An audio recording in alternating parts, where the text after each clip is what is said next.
Okay, start ചെയ്യാം. Ready ആണല്ലോ എല്ലാവരും? ഓക്കെ ഓക്കെ, നമ്മൾ ഇന്ന് ഒരു പുതിയ ചാപ്റ്റർ തുടങ്ങുമെന്ന് പറഞ്ഞിട്ടുണ്ടായിരുന്നു. എല്ലാവരോടും അതിന്റെ PDF ഒക്കെ ആയിട്ട് റെഡി ആയിട്ട് വന്നോന്നാണ് പറഞ്ഞിരുന്നത് അല്ലേ? യെസ്, മെഡിക്കൽ ഇൻഷുറൻസ് ആണ് നമ്മൾ എടുക്കാൻ പോകുന്ന ചാപ്റ്റർ. മെഡിക്കൽ ഇൻഷുറൻസ് നിങ്ങൾക്ക് പുതിയതായിട്ട് തന്ന മൊഡ്യൂൾ വൈസ് തിരിച്ചു തന്നിട്ടില്ലേ? 1, 2, 3, 4 എന്നൊക്കെ പറഞ്ഞിട്ട് മൊഡ്യൂൾ ആയിട്ട് നമുക്ക് ക്ലാസിഫൈ ചെയ്ത് തന്നിരിക്കുന്നതിലെ 4th മൊഡ്യൂളിലെ ഫസ്റ്റ് ചാപ്റ്റർ ആയിട്ട് വരും മെഡിക്കൽ ഇൻഷുറൻസ്. പുതിയ എന്താ പറയാ, എക്സാം ഡിപ്പാർട്ട്മെന്റിൽ വരുത്തിയ മാറ്റങ്ങൾക്കനുസരിച്ചിട്ടാണ് അങ്ങനെ മൊഡ്യൂളുകൾ 4 മൊഡ്യൂൾസ് ആയിട്ട് ക്ലാസിഫൈ ചെയ്തത്. അങ്ങനെ 4 ആയിട്ട് ക്ലാസിഫൈ ചെയ്ത ആ മൊഡ്യൂളുകളിൽ 4th മൊഡ്യൂളിലെ ഫസ്റ്റ് ചാപ്റ്റർ ആയിട്ടാണ് കിടക്കുന്നത്. ചിലവര് പറയും ഇതൊന്ന് 2 മൊഡ്യൂളിൽ കിടക്കുന്ന ചാപ്റ്റർ ആണല്ലോ എന്നൊക്കെ പറയും. അത് പഴയ സിലബസ് അനുസരിച്ച് ചാപ്റ്ററുകളെല്ലാം അത് തന്നെയാണ്, പക്ഷെ ഒരു ഷഫ്ലിംഗ് നടത്തി അത് ഫസ്റ്റ്, സെക്കൻഡ്, തേർഡ്, ഫോർത്ത് മൊഡ്യൂളുകളാക്കി ക്ലാസിഫൈ ചെയ്തിട്ട് നിങ്ങൾക്ക് തന്നിട്ടുണ്ടായിരിക്കും. തന്നിരുന്നോ? യെസ്, ഓക്കെ, തന്നിട്ടുണ്ടായിരുന്നു. ചിലര് അത് ചിലപ്പോ കണ്ടിട്ടുണ്ടാവില്ല. അതിന്റെ മീതെ പുതിയ അപ്ഡേഷൻസ് വരുമ്പോ ചിലപ്പോ നിങ്ങൾക്കത് കണ്ണിൽ പെട്ടിട്ടുണ്ടാവില്ല. അപ്പൊ അങ്ങനെയുള്ളവര് അതൊന്ന് സെർച്ച് ചെയ്ത് നോക്കി ആ ക്ലാസിഫിക്കേഷൻ, ആ തന്നിരിക്കുന്ന രീതിയിലുള്ള സിലബസ് ഒന്ന് നോക്കിയേക്ക, റെഫർ ചെയ്തേക്ക. ബിക്കോസ് പിന്നീട് നിങ്ങൾ ചോദിക്കും, ഇതേ കണ്ടത് ഇപ്പൊ തന്നെ 16ാമത്തെ ചാപ്റ്റർ എന്ന് പറയുന്നു. 16ാമത്തെ ചാപ്റ്റർ അല്ല, നമ്മുടെ 4th മൊഡ്യൂളില് 1ാമത്തെ ചാപ്റ്റർ ആയിട്ടാണ് മെഡിക്കൽ ഇൻഷുറൻസ് കിടക്കുന്നത്. 52 ചാപ്റ്റേഴ്സ് ആണ് ആകെ ഉള്ളത്. 1ഉം 2ഉം മൊഡ്യൂളുകൾ കഴിഞ്ഞു. അതിന്റെ പരീക്ഷയും നമ്മൾക്ക് കഴിഞ്ഞതാണ്. 1ഉം 2ഉം മൊഡ്യൂളുകളിലായിട്ട് ആകെ 28 ചാപ്റ്റേഴ്സ് ഉണ്ടായിരുന്നു. 13 + 15, 13 + 15, 28 ചാപ്റ്റേഴ്സ് 1ഉം 2ഉം മൊഡ്യൂളുകളിൽ ഉണ്ടായിരുന്നു. അത് തീർന്നു. 3ഉം 4ഉം മൊഡ്യൂളുകളിൽ കിടക്കുന്ന ചാപ്റ്റേഴ്സ് ആകെ 13 + 11, 24 ചാപ്റ്റേഴ്സ് ആണ്. 13 + 11, 13ഉം 11ഉം കൂടി കൂട്ടി 24 ചാപ്റ്റർ ആണ്. 24ഉം 28ഉം ചേർന്നാൽ 52 ചാപ്റ്റേഴ്സ് ആണ്. കണക്ക് ശരിയാണല്ലോ? ഓക്കെ, ആദ്യം തന്ന PDF-ന്റെ കാര്യമല്ല നമ്മൾ പറയുന്നത്. ആദ്യം നിങ്ങൾക്ക് മൊത്തത്തിൽ ഒറ്റയടിക്ക് ഇങ്ങനെ ഒരു ഫസ്റ്റ്, സെക്കൻഡ് മൊഡ്യൂൾ എന്ന് പറഞ്ഞിട്ട് 28 ചാപ്റ്ററും അതുപോലെ 28 തോന്നുന്നത്. ഐ തിങ്ക് എത്ര 36 അങ്ങനെ കണ്ടായിരുന്നു തോന്നുന്നത്. അതിനുശേഷം 3rd and 4th മൊഡ്യൂളുകളിൽ വളരെ കുറച്ച് ചാപ്റ്റേഴ്സ് ആയിട്ടാണ് കിടന്നിരുന്നത്. പക്ഷെ അത് നമ്മുടെ ഡിപ്പാർട്ട്മെന്റുകളിൽ നിന്നും വന്ന അപ്ഡേഷൻസ് അനുസരിച്ച് ക്ലാസിഫൈ ചെയ്ത് 4 മൊഡ്യൂളുകളാക്കി തരംതിരിക്കുകയും അത് നിങ്ങൾക്ക് തന്നിട്ടുണ്ടാവുന്നതാണ് എനിക്ക് തോന്നുന്നത്. തന്നിട്ടുണ്ട്. അത് കണ്ടിട്ടുള്ളവരൊന്ന് യെസ് ഓർ നോ പറയാമോ? തന്നിട്ടുണ്ടോ? Yes, very good. അപ്പൊ അതാണ് നമ്മൾ ഇപ്പൊ ഫോളോ ചെയ്യുന്ന രീതി. അല്ലാതെ നിങ്ങളിപ്പോ ടീച്ചേഴ്സ് വന്ന് ക്ലാസ് എടുക്കാനും വയ്യ, ഇത് 16ാമത്തെ ചാപ്റ്റർ കിടക്കാനുള്ളത് 1ഉം 2ഉം മൊഡ്യൂളിലാണല്ലോ. ഏത് മൊഡ്യൂൾ കിടന്നോട്ടെ, കുറച്ച് മൊഡ്യൂൾ ആ ഫസ്റ്റ് ആൻഡ് സെക്കൻഡ് മൊഡ്യൂളുകളിൽ നിന്ന് കുറച്ച് ചാപ്റ്റേഴ്സ് നമ്മൾ 3rd and 4th മൊഡ്യൂളിലേക്ക് മാറി വന്നിരിക്കുകയാണ്. അപ്പൊ അതനുസരിച്ചിട്ടായിരിക്കും പോവുക. ടീച്ചേഴ്സിനെ കൺഫ്യൂഷൻ ആക്കരുത്. നിങ്ങൾ ജസ്റ്റ് ഒന്ന് പോയി ആ മൊഡ്യൂളുകൾ ഒന്ന് തരംതിരിച്ചിരിക്കുന്നതും അതിനകത്തുള്ള 13 + 11 ചാപ്റ്റേഴ്സ് ഈ 3rd and 4th മൊഡ്യൂളുകളിൽ ടീച്ചേഴ്സ് എടുത്തു തീർക്കുന്നുണ്ട് എന്ന് എൻഷുർ ചെയ്യുക. ഓക്കെ, അപ്പൊ ഏതെങ്കിലും തീരാത്തതുണ്ടെങ്കിൽ ഒന്ന് പറഞ്ഞേക്കണം, നോട്ടിഫൈ ചെയ്തേക്കണം. കാരണം നമ്മൾ അല്ലെങ്കിൽ ചിലപ്പോ ഏതെങ്കിലുമൊക്കെ മനുഷ്യരല്ലേ, ചിലപ്പോ ഒരു ചാപ്റ്റർ ഒക്കെ ചിലപ്പോ ടീച്ചേഴ്സ് എടുത്തെന്ന് വിചാരിക്കും. കുറെ ക്ലാസ്സുകളിൽ ഇങ്ങനെ എടുത്തു പോകുന്നത് കൊണ്ട് ചിലപ്പോ അങ്ങനെ വിട്ടുപോകാൻ സാധ്യതയുണ്ട്. അപ്പൊ അതുകൊണ്ട് നിങ്ങളോട് ഞാൻ പറഞ്ഞിരുന്നതാണ് ഈ ഒരു കാര്യം. എല്ലാ ചാപ്റ്റേഴ്സും എടുക്കുന്നത് ടിക്ക് ചെയ്ത് പോകുക. 3rd and 4th മൊഡ്യൂളുകൾ എടുത്തു വെച്ചിട്ട് ആ ഒരു സിലബസ് ആണ് നിങ്ങൾ ഇനി ഫോളോ ചെയ്യേണ്ടത്. പഴയ സിലബസ് അല്ല. ചാപ്റ്റേഴ്സ് ഒക്കെ തന്നെ ഒരു മാറ്റമില്ല ചാപ്റ്റേഴ്സിന്. പക്ഷെ അത് ഷഫിൾ ചെയ്ത് പുതിയ അപ്ഡേഷൻ ആയിരുന്നു. അതിന് വേണ്ടിയിട്ട് സാർ നിങ്ങൾക്ക് ഒരു വീഡിയോ ഒക്കെ അതിനെ കുറിച്ചും പിന്നെ സർട്ടിഫിക്കേഷനെ കുറിച്ചും കുറെ ഡൗട്ട്സ് ഒക്കെ ക്ലിയർ ചെയ്യുന്ന ഒരു വീഡിയോ, നിങ്ങൾക്ക് ഒരു ഷോർട്ട് വീഡിയോ നിങ്ങൾക്ക് തന്നിട്ടുണ്ടായിരുന്നു. അത് എത്ര പേരും കണ്ടിട്ടുണ്ടാവുമെന്ന് നമുക്കറിയില്ല.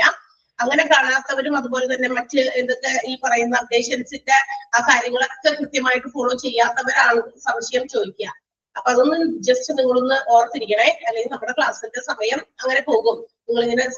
നമ്മളിങ്ങനെ പറഞ്ഞുകൊണ്ടിരുന്ന ഓക്കെ, സോ മെഡിക്കൽ ഇൻഷുറൻസ് എന്ന് പറയുന്ന 4th മൊഡ്യൂളിൽ ഫസ്റ്റ് ചാപ്റ്റർ ആണ് ഞാൻ എടുക്കുന്നത്. ബാക്കി ടീച്ചേഴ്സ് പിന്നാലെ കൂടി പോകും. അവരുടെ 3rd മൊഡ്യൂള് ചിലരുടെയൊക്കെ കംപ്ലീറ്റ് ചെയ്തിട്ടുണ്ട്, ചിലർ 4th കടന്നിട്ടുണ്ടാകാം, ബാക്കിയുള്ളവർ കടക്കും. അപ്പൊ ഞാനും എന്റെ 4th മൊഡ്യൂളിലെ ചാപ്റ്റർ ആണ് കേട്ടോ. Medical insurance, have you heard about insurance? ചോദിക്കേണ്ട ആവശ്യമൊന്നുമില്ല അല്ലെ. ഇൻഷുറൻസ് എന്ന് പറയുന്ന അതിനെ കുറിച്ച്, അല്ലെങ്കിൽ ഇൻഷുറൻസ് എന്ന വേർഡ് കേൾക്കാത്തവരാരും തന്നെ ഉണ്ടാകില്ല. എല്ലാവർക്കും ഏതെങ്കിലും തരത്തിലുള്ള ഇൻഷുറൻസ് ഒക്കെ ഉള്ളവരായിരിക്കാം. തീർച്ചയായിട്ടും ഇൻഷുറൻസ് എന്ന് പറയുന്നത് ഇന്നത്തെ കാലത്ത് ഒരു എന്താ പറയാ, ഒരു മസ്റ്റ് ആയിട്ട് നമ്മൾ എടുക്കേണ്ട ഒരു കാര്യം തന്നെയാണ് അല്ലെ. നമുക്കൊരു സെക്യൂരിറ്റി ഇല്ല, ഒരു സേഫ്റ്റി ഇല്ല. നമ്മളുടെ ഓരോ നിമിഷവും നമ്മുടെ മുന്നിലുള്ള ഓരോ മൊമെന്റും അൺഎക്സ്പെക്ടഡ് ആണ്. നമുക്ക് പ്രെഡിക്ട് ചെയ്യാൻ പറ്റില്ല. What will happen at the next moment, അടുത്ത നിമിഷം എന്ത് സംഭവിക്കും നമുക്ക് എന്ന് നമുക്ക് മനസ്സിലാകാത്ത ഒരു കാലഘട്ടമാണ്. അതുപോലെ തന്നെ രോഗങ്ങളായിട്ടും ആക്സിഡന്റുകളായിട്ടും ഇഞ്ചുറീസ് ആയിട്ടും അങ്ങനെ പലതും നമ്മളെ തേടി ഇങ്ങോട്ട് വരും അല്ലെ. അപ്പൊ തീർച്ചയായിട്ടും അത്തരം കാര്യങ്ങൾക്കൊക്കെ ഒരു ഇൻഡെമിനിഫിക്കേഷൻ, ഒരു കോമ്പൻസേഷൻ, നമുക്കറിയാം ഈ പറയുന്ന രോഗങ്ങൾ അല്ലെങ്കിൽ ആക്സിഡന്റുകൾ, മറ്റു തരത്തിലുള്ള ഇഞ്ചുറീസ് ഒക്കെ നമുക്ക് ഉണ്ടാകുമ്പോൾ ആ ഒരു കാര്യങ്ങൾക്ക് വേണ്ടിയിട്ട് എത്രയെത്ര അധികം ഹ്യൂജ് എമൗണ്ടുകളാണ് നമുക്ക് ഹോസ്പിറ്റലുകളിൽ ഇൻവെസ്റ്റ് ചെയ്യേണ്ടി വരിക അല്ലെ. ഒന്ന് ആലോചിച്ച് നോക്കിയേ. So it will lead to financial crisis. തീർച്ചയായിട്ടും അത്തരം നമ്മള് അപ്രതീക്ഷിതമായിട്ടുള്ള നമുക്ക് എന്താ പറയാ ഇത്തരം അപകടങ്ങളും മറ്റൊക്കെ നേരിടുമ്പോൾ നമ്മൾ അപ്രതീക്ഷിതമായിട്ട് ഇത്തരം സാമ്പത്തികമായിട്ട് അങ്ങനെയുള്ള കാര്യങ്ങൾക്ക് വേണ്ടിയിട്ട് ചെലവാക്കുമ്പോൾ നമുക്ക് സാമ്പത്തികമായ ബുദ്ധിമുട്ടുകൾ ഫേസ് ചെയ്യേണ്ടി വരും. So in order to indemnify such a loss, അത്തരത്തിലുള്ള നഷ്ടങ്ങളെ ഇൻഡെമിനിഫൈ ചെയ്യാൻ, പരിഹരിക്കുക എന്നുള്ളതിനൊക്കെ വേണ്ടിയിട്ട് ആളുകൾ എടുക്കുന്ന ഒരു എഗ്രിമെന്റ് ആണ് ഇൻഷുറൻസ് എന്ന് പറയുന്നത്. ഓക്കെ, അപ്പൊ ഇൻഷുറൻസ് പല രീതിയിലുണ്ട്. ലൈഫ് ഇൻഷുറൻസ് ഉണ്ട്, ജനറൽ ഇൻഷുറൻസ് ഉണ്ട്. ലൈഫ് എന്ന് പറയുമ്പോൾ ഒരാളുടെ ലൈഫ് ലോങ് അതിന്റെ ആ ഒരു കാലഘട്ടത്തിലേക്ക് വേണ്ടി എടുക്കുന്ന ഇൻഷുറൻസ് ആണ്. ജനറൽ ഇൻഷുറൻസ് നമ്മൾ പ്രോപ്പർട്ടീസിനും മറ്റു പലതരത്തിലുള്ള തിങ്സിനും ഇന്ന് നമ്മൾ ഇന്ന് ഇൻഷുർ ചെയ്യുന്നുണ്ട്. അതിനെടുക്കുന്ന ഇൻഷുറൻസ് ആണ് ആ വിഭാഗത്തിലേക്ക് വരാം. നമ്മൾ ഈ ഒരു ചാപ്റ്ററിൽ പഠിക്കാൻ പോകുന്നത് മെഡിക്കൽ ഇൻഷുറൻസിനെ കുറിച്ചിട്ടാണ്. There are many medical insurance services which is provided by the government. ഈ പറയുന്ന പോവർട്ടി ലെവൽ അല്ലെങ്കിൽ പുവർ പീപ്പിൾ അവരെയൊക്കെ ഉദ്ദേശിച്ചിട്ട് ഇന്ന് ഗവൺമെന്റ് ഒരുപാട് ഇത്തരം ഇൻഷുറൻസ് സ്കീമുകൾ തുടങ്ങിയിട്ടുണ്ട്. വലിയ വലിയ കാശുകാർക്കൊക്കെ കുഴപ്പമില്ല, അവർക്ക് അവരുടേതായ വരുമാനത്തിൽ നിന്ന് അത്തരത്തിലുള്ള നീക്കിയിരിപ്പുകൾ വെക്കാതെ തന്നെ അവർക്ക് അതിനെയൊക്കെ ഫേസ് ചെയ്യാൻ പറ്റും. പക്ഷെ പാവപ്പെട്ട ആളുകൾ നമ്മളൊന്ന് ആലോചിക്കുക, അവരുടെ എന്താ പറയാ അവർക്ക് കിട്ടുന്ന ഒരു ഡെയിലി വേജസ് അല്ലെങ്കിൽ ഡെയിലി ഇൻകം അവരുടെ ഒരു എന്താ പറയാ ഫാമിലിയിലെ ഒരു ദിവസം എന്താ പറയാ ഫങ്ഷൻ ചെയ്യിക്കാൻ മാത്രമാണ് ചിലപ്പോ ഉതകുന്നുള്ളൂ അല്ലെ. അപ്പൊ ഇങ്ങനെയുള്ള അൺഎക്സ്പെക്ടഡ് ആയിട്ടുള്ള എന്തെങ്കിലും ഡിസീസസ് അല്ലെ, ഭയങ്കര വലിയ രോഗമൊക്കെ വന്നു കഴിഞ്ഞാൽ അതിനുവേണ്ടി ഹോസ്പിറ്റലിൽ കിടക്കുക, അതിനുവേണ്ടി ട്രീറ്റ്മെന്റുകൾ എടുക്കുക, സർജറീസിന് വിധേയമാക്കുക. അപ്പൊ അവരുടെ കയ്യിൽ അതിന് എമൗണ്ടുകൾ അധികം ഉണ്ടാകില്ല. അപ്പൊ അങ്ങനെയുള്ളവരെ സപ്പോർട്ട് ഒക്കെ ചെയ്യാൻ വേണ്ടി ഇന്ന് ഗവൺമെന്റ് ഒരുപാട് പദ്ധതികൾ, ഇൻഷുറൻസ് സ്കീംസ് ഒക്കെ ഇന്ന് എസ്റ്റാബ്ലിഷ് ചെയ്തിട്ടുണ്ട്. അപ്പൊ അതൊക്കെയാണ് നമ്മൾ ഈ ഒരു ചാപ്റ്ററിൽ ഡിസ്കസ് ചെയ്യാൻ പോകുന്നത്. ഓക്കെ, അപ്പൊ ഇൻഷുറൻസ് എന്ന് പറയുമ്പോൾ അത് കേൾക്കുമ്പോൾ തന്നെ എന്താണ് ഇൻഷുറൻസ് നമ്മൾ പറഞ്ഞു, to indemnify unexpected loss or expense. നമ്മൾ പ്രതീക്ഷിക്കാത്ത രീതിയിലുള്ള നഷ്ടങ്ങളെ, ചെലവുകളെ ഇൻഡെമിനിഫൈ ചെയ്യാനുള്ള ഒരു എഗ്രിമെന്റ്, അതാണ് ഇൻഷുറൻസ് എന്ന് പറയുന്നത്. അപ്പൊ അതിന് വേണ്ടിയിട്ട് നമ്മൾ ഒരു ചെറിയ തുക, നിശ്ചിത തുക, ഒരു ഫിക്സഡ് എമൗണ്ട്, വലിയ വലിയ ഇൻഷുറൻസുകൾക്ക്, ലൈഫ് ഇൻഷുറൻസിനൊക്കെ നമ്മൾ എന്ത് ചെയ്യും, ഒരു വലിയ എമൗണ്ട് ചിലപ്പോ അത് ക്വാർട്ടർലി ആയിട്ട്, മന്ത്ലി ആയിട്ട്, ഇയർലി ആയിട്ടൊക്കെ നമ്മൾ അടച്ചുകൊണ്ടിരിക്കും. അതടച്ച് നമുക്ക് എന്തെങ്കിലും നമുക്ക് എന്താ പറയാ ചിലപ്പോൾ മരണത്തിനായിരിക്കാം, അല്ലെങ്കിൽ അതിനേക്കാൾ മുമ്പ് നമുക്ക് ഏതെങ്കിലും രീതിയിലുള്ള വലിയ ആക്സിഡന്റുകളോ മറ്റു കാര്യങ്ങളോ ഒക്കെ വന്ന് അങ്ങനെ ഹോസ്പിറ്റലൈസ്ഡ് ആകുമ്പോഴായിരിക്കാം, അല്ലെങ്കിൽ at the time of maturity of the particular insurance പദ്ധതിയുടെ മെച്യൂരിറ്റി ഡേറ്റിലായിരിക്കാം. മെച്യൂരിറ്റി എന്ന് പറഞ്ഞാൽ എന്താ, കാലാവധി പൂർത്തിയാകുന്ന സമയത്ത്. വിച്ചവർ കംസ് ഏർലിയർ, ഏതാണോ ആദ്യം സംഭവിക്കുന്നത് ആ സമയത്ത് നമുക്ക് അതിന്റെ ആ തുക, നമ്മൾ അടച്ചുകൊണ്ടിരുന്ന തുക പ്ലസ് അവരുടെ ബെനിഫിറ്റുകൾ ഉൾപ്പെടെ നമുക്ക് എന്തെങ്കിലും ഒക്കെ ഉണ്ടെങ്കിൽ അതൊക്കെ കൂടി ചേർത്ത് നമുക്ക് ആ ഒരു എമൗണ്ട് തിരിച്ചു തരുന്നു എന്നുള്ളതാണ് ഇൻഷുറൻസിന്റെ പ്രത്യേകത. അപ്പൊ അത്തരം കാര്യങ്ങളൊക്കെ നമ്മുടെ ചിലപ്പോൾ നമുക്ക് അൺഎക്സ്പെക്ടഡ് ആയതുകൊണ്ട് ചിലപ്പോൾ അപകടങ്ങളോ അസുഖങ്ങളോ ഒക്കെ വരാം, എന്നാൽ വരുന്നില്ല എന്നിരിക്കാം ആ ഒരു ഇയറിനുള്ളിൽ. ഇതൊക്കെ സ്വാഭാവികമാണ്. പക്ഷെ നമുക്കൊന്നും പ്രഡിക്റ്റ് ചെയ്യാൻ പറ്റില്ലല്ലോ. അപ്പൊ അതിന് വേണ്ടിയിട്ടാണ് നമ്മൾ അത്തരം കാര്യങ്ങളിലേക്കൊക്കെ എന്ത് ചെയ്യുക, ആളുകളെ അതിനെക്കുറിച്ച് ബോധവാന്മാരാക്കുകയും അതുപോലെ തന്നെ ഗവൺമെന്റും അതിനനുസരിച്ചിട്ട് ചെറിയ ചെറിയ തുകയ്ക്കുള്ള എന്താ പറയാ സ്കീമുകളും ഇന്ന് എസ്റ്റാബ്ലിഷ് ചെയ്തിട്ടുണ്ട്. അപ്പൊ തീർച്ചയായിട്ടും എല്ലാവർക്കും ഒരു പോളിസീസ് ഒക്കെ ഉണ്ടായിരിക്കേണ്ടത് നിർബന്ധമാണ്. കാരണം നമ്മുടെ നെക്സ്റ്റ് മൊമെന്റില് വാട്ട് ഹാപ്പൻസ് എന്ന് നമുക്ക് അറിയില്ലാത്തത് കൊണ്ടും നമുക്ക് നമ്മുടെ ലൈഫിനെ സെക്യൂർ ആക്കാൻ, സേഫ് ആക്കാനായിട്ട് ഇൻഷുറൻസ് പോളിസീസ് ഏതെങ്കിലും ഒരെണ്ണം കരുതുന്നത് നല്ലതായിരിക്കും കേട്ടോ. സോ നൗ നമ്മുടെ ഈ മെഡിക്കൽ ഇൻഷുറൻസ് എന്ന് പറയുന്ന ഈ ചാപ്റ്റർ പഠിക്കുന്നതിന് മുമ്പ് we have to first of all know what are terms are included in insurance. Insurance എന്ന് പറയുന്ന ചാപ്റ്റർ പഠിക്കുന്നതിന് മുമ്പേ അതിനകത്ത് ഉൾപ്പെട്ടിരിക്കുന്ന ചില പ്രധാനപ്പെട്ട ടേമുകൾ നമുക്കൊന്ന് പരിചയപ്പെടാം. ആദ്യം തന്നെ ചില പ്രധാനപ്പെട്ട വേർഡുകൾ, ടേമുകൾ എന്ന് വെച്ചാൽ കണക്റ്റഡ് ടു ഇൻഷുറൻസ്, ഇൻഷുറൻസുമായി ബന്ധപ്പെട്ടിട്ടുള്ള ചില പുതിയ പുതിയ വാക്കുകൾ, ടേമുകൾ. ചിലപ്പോൾ നമുക്കത് അറിയാവുന്നതുണ്ടാകാം, ചിലത് അറിയാത്തതും ഉണ്ടാകാം. ഏത് ആയിക്കോട്ടെ, നമ്മളിപ്പോ ഇതിവിടെ പഠിക്കാൻ പോവുകയാണ്. ഹെൽത്ത് ഇൻഷുറൻസ് എന്ന് പറയുന്നതാണ് ആദ്യത്തെ ടേം. നമ്മൾ പഠിക്കാൻ പോകുന്നത് health insurance. What will be health insurance? എന്തായിരിക്കും ഈ ഹെൽത്ത് ഇൻഷുറൻസ് എന്ന് പറഞ്ഞാൽ? It is the insurance which is provided to meet the medical expenses which is caused by diseases, accidents or injuries.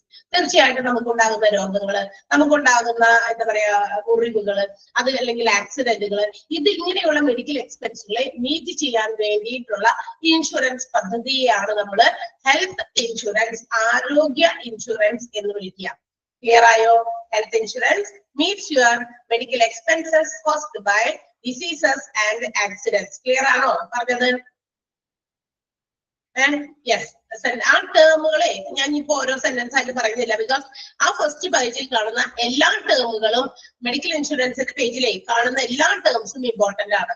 ഓരോ പ്രാവശ്യം ഓരോ രീതിയിലുള്ളത് ചോദിച്ചിട്ടുണ്ട്. Dash meets your medical expenses caused by diseases and accidents എന്ന് ചോദിച്ചാൽ അവിടെ നമ്മൾ ഫിൽ ചെയ്യേണ്ടത് ഹെൽത്ത് ഇൻഷുറൻസ് എന്ന് തന്നെയാണ്.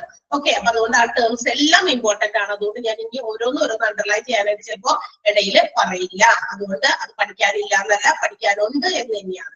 നെക്സ്റ്റ് വൺ, അടുത്തത്. അപ്പൊ നമ്മളെ ഇൻഷുറൻസുമായി ബന്ധപ്പെട്ടേ ഹെൽത്ത് ഇൻഷുറൻസ് എന്താണെന്ന് മനസ്സിലായി. മെഡിക്കൽ എക്സ്പെൻസുകൾ മീറ്റ് ചെയ്യുക. എന്തുകൊണ്ടുണ്ടാകുന്ന മെഡിക്കൽ എക്സ്പെൻസ് ആണ്? നമുക്കുണ്ടാകുന്ന രോഗങ്ങൾ, ഇഞ്ചുറീസ്, ആക്സിഡന്റ്സ്, ഇതുമൂലം ഉണ്ടാകുന്ന മെഡിക്കൽ എക്സ്പെൻസ് മീറ്റ് ചെയ്യുന്ന ഇൻഷുറൻസ് പദ്ധതിയാണ് നമ്മൾ ഹെൽത്ത് ഇൻഷുറൻസ് എന്ന് വിളിക്കുക. And in insurance there are mainly two parties. പ്രധാനമായിട്ടും ഇൻഷുറൻസ് എന്ന് പറയുന്ന ആ എഗ്രിമെന്റിൽ പ്രധാനമായിട്ടും രണ്ട് പാർട്ടീസ്, രണ്ട് വ്യക്തികളാണ് അതിനകത്ത് ഇൻക്ലൂഡഡ് ആയിരിക്കുന്നത്. രണ്ട് വ്യക്തികളാണ് ഏതില്? ഇൻഷുറൻസ് എന്ന് പറയുന്ന എഗ്രിമെന്റിൽ ഉൾപ്പെട്ടിരിക്കുന്നത്. ആരൊക്കെയാണത്? Insurer and the insured. ആരൊക്കെയാണ്? ഇൻഷുററും ഇൻഷുവേർഡും. ഇൻഷുററും ഇൻഷുവേർഡും. ആ വേർഡ് ഓർക്കുക. അവിടെ തന്നിരിക്കുന്ന സെന്റൻസിൽ കുറച്ച് കറക്ഷൻ ഉണ്ട്, അതൊന്ന് തിരുത്തിയിട്ട് നമുക്ക് അതിനെ എക്സ്പ്ലെയിൻ ചെയ്യാം. The insured is the person or business that gets compensated if the loss occurs. Occurs അവിടെ ഒരു ഫുൾ സ്റ്റോപ്പ് ഇടാറോ? ഒക്കർ അവിടെ വരെ മതി. ഒക്കേഴ്സ് എന്നുള്ളത് കഴിഞ്ഞ ഒരു ഫുൾ സ്റ്റോപ്പ് ഇടാം. ഈസ് നോൺ ആസ് ദ എന്നുള്ളത് സ്ട്രൈക്ക് ചെയ്തേക്കാം. അത് വേണ്ട, അത് വെട്ടിക്കളഞ്ഞേക്കാം. ഈസ് നോൺ ആസ് ദ എന്നുള്ളത് അവിടെ നിന്ന് എവിടെ നിന്നൊക്കെയോ തള്ളിക്കേറി വന്നതാണെന്ന് തോന്നുന്നത്. അത് വെട്ടിക്കളഞ്ഞേക്ക്. ചെയ്തോ? അറിയുന്നത് പോലെ ചെയ്യുക. അല്ലെങ്കിൽ നിങ്ങൾ പിന്നീട് എടുത്തിട്ട് നോട്ട് വായിക്കുമ്പോ ഒന്നും കണക്ട് ചെയ്യാൻ പറ്റില്ല. അവിടെ വന്ന തെറ്റാണ് ഞാൻ പറഞ്ഞുകൊണ്ടിരിക്കുന്നത്. ആ തെറ്റുകൾ തെറ്റിപ്പോക. ഒക്കർ കഴിഞ്ഞിട്ട് ഫുൾ സ്റ്റോപ്പ് ഇട്ട് അത് കഴിഞ്ഞ് കാണുന്ന ഈസ് നോൺ ആസ് ദ എന്നുള്ളത് വെട്ടുക. ഇൻഷുറർ വെട്ടാൻ ഞാൻ പറഞ്ഞിട്ടില്ല. ഓക്കെ, അടുത്തത് ഇൻഷുറർ ഈസ് ദ കമ്പനി. ആ ഈസിന് അവിടെ ക്യാപിറ്റൽ ലെറ്ററിന്റെ ആവശ്യമില്ല, ഐ സ്മോൾ ലെറ്റർ ആക്കാം. ഇൻഷുറർ കഴിഞ്ഞിട്ടുള്ള ഒരു ഫുൾ സ്റ്റോപ്പ് ഉണ്ട്, കുത്ത്, അത് വേണ്ട. ഇൻഷുറർ കൂട്ടി വായിക്കേണ്ട സെന്റൻസ് ആണ്. Insurer is the company that agrees to pay the compensation.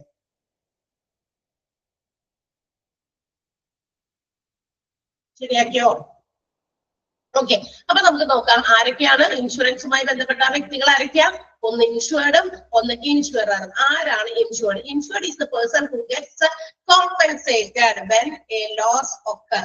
അതായത് നമ്മളുടെ ഇൻഷുർ എന്താ പറയാ, ഒരു ഏതെങ്കിലും തരത്തിലുള്ള നഷ്ടം അല്ലെങ്കിൽ രോഗമൊക്കെ വന്നു കഴിയുമ്പോൾ ആർക്കാണോ അതിന്റെ നഷ്ടപരിഹാരം കിട്ടുന്നത്. ഞാൻ രോഗി, ഞാനൊരു ഇൻഷുറൻസ് എടുത്തിട്ടുണ്ട്, അപ്പൊ എനിക്ക് എന്തെങ്കിലും രോഗം വന്നു, ഞാൻ ഹോസ്പിറ്റലൈസ്ഡ് ആയി, അപ്പൊ എനിക്കാണ് ആ പൈസ കിട്ടേണ്ടത് അല്ലെ? ഇൻഷുറൻസ് കമ്പനിയെ അറിയിക്കണം. അറിയിച്ച് കഴിയുമ്പോൾ അവര് വന്നിട്ട് അപ്പൊ തന്നെ എത്ര ചെലവായിട്ട് പൈസ ഒന്നും പറഞ്ഞ് തരുമൊന്നുമില്ല. അവരവരുടെ ഭാഗത്തു നിന്ന് അവരുടെ ഇൻവെസ്റ്റിഗേഷൻസും മറ്റു കാര്യങ്ങളൊക്കെ ഉണ്ടാകും. അതെല്ലാം നോക്കി അവരുടെ ചില കാൽക്കുലേഷൻസ് ഒക്കെ നടത്തി അതിന്റെ ആ ഒരു എന്താ പറയാ ഇക്വലാന്റ് ആയിട്ടുള്ള ഒരു തുക നമുക്ക് അല്ലെങ്കിൽ ഹോസ്പിറ്റലിലേക്കോ അതിന്റെ പേയ്മെന്റുകളൊക്കെ നടത്തും. അപ്പൊ ആർക്കാണോ നഷ്ടത്തിന്റെ പരിഹാരം കിട്ടുന്നത്, നമുക്കുണ്ടാകുന്ന നഷ്ടം എന്ന് പറയുമ്പോൾ നമ്മുടെ ആരോഗ്യപരമായ നഷ്ടമാണ്, അല്ലെങ്കിൽ നമുക്കുണ്ടാകുന്ന രോഗം അല്ലെ, അങ്ങനെ ആക്സിഡന്റ് അങ്ങനെയുള്ള കാര്യങ്ങൾ ഉണ്ടാകുന്ന നഷ്ടം കോമ്പൻസേറ്റ് ചെയ്ത് കിട്ടപ്പെടുന്ന വ്യക്തി ആർക്കാണോ കിട്ടുന്നത് ആ വ്യക്തിയെ ആണ് നമ്മൾ എന്ത് വിളിക്കാം, ഇൻഷുർഡ് എന്ന് വിളിക്കാം. അത് വ്യക്തിയാകാം, ബിസിനസ് സ്ഥാപനങ്ങളാകാം. എന്തുകൊണ്ടാണ് അങ്ങനെ ഒരു ബിസിനസ് അവിടെ കയറി വന്നത്? പേഴ്സൺ ആകും. ഇപ്പൊ ഞാൻ എടുക്കുകയാണെങ്കിൽ ഓക്കെ, എനിക്കൊരു ഇൻഷുറൻസ് പോളിസി ഉണ്ടായിരുന്നു.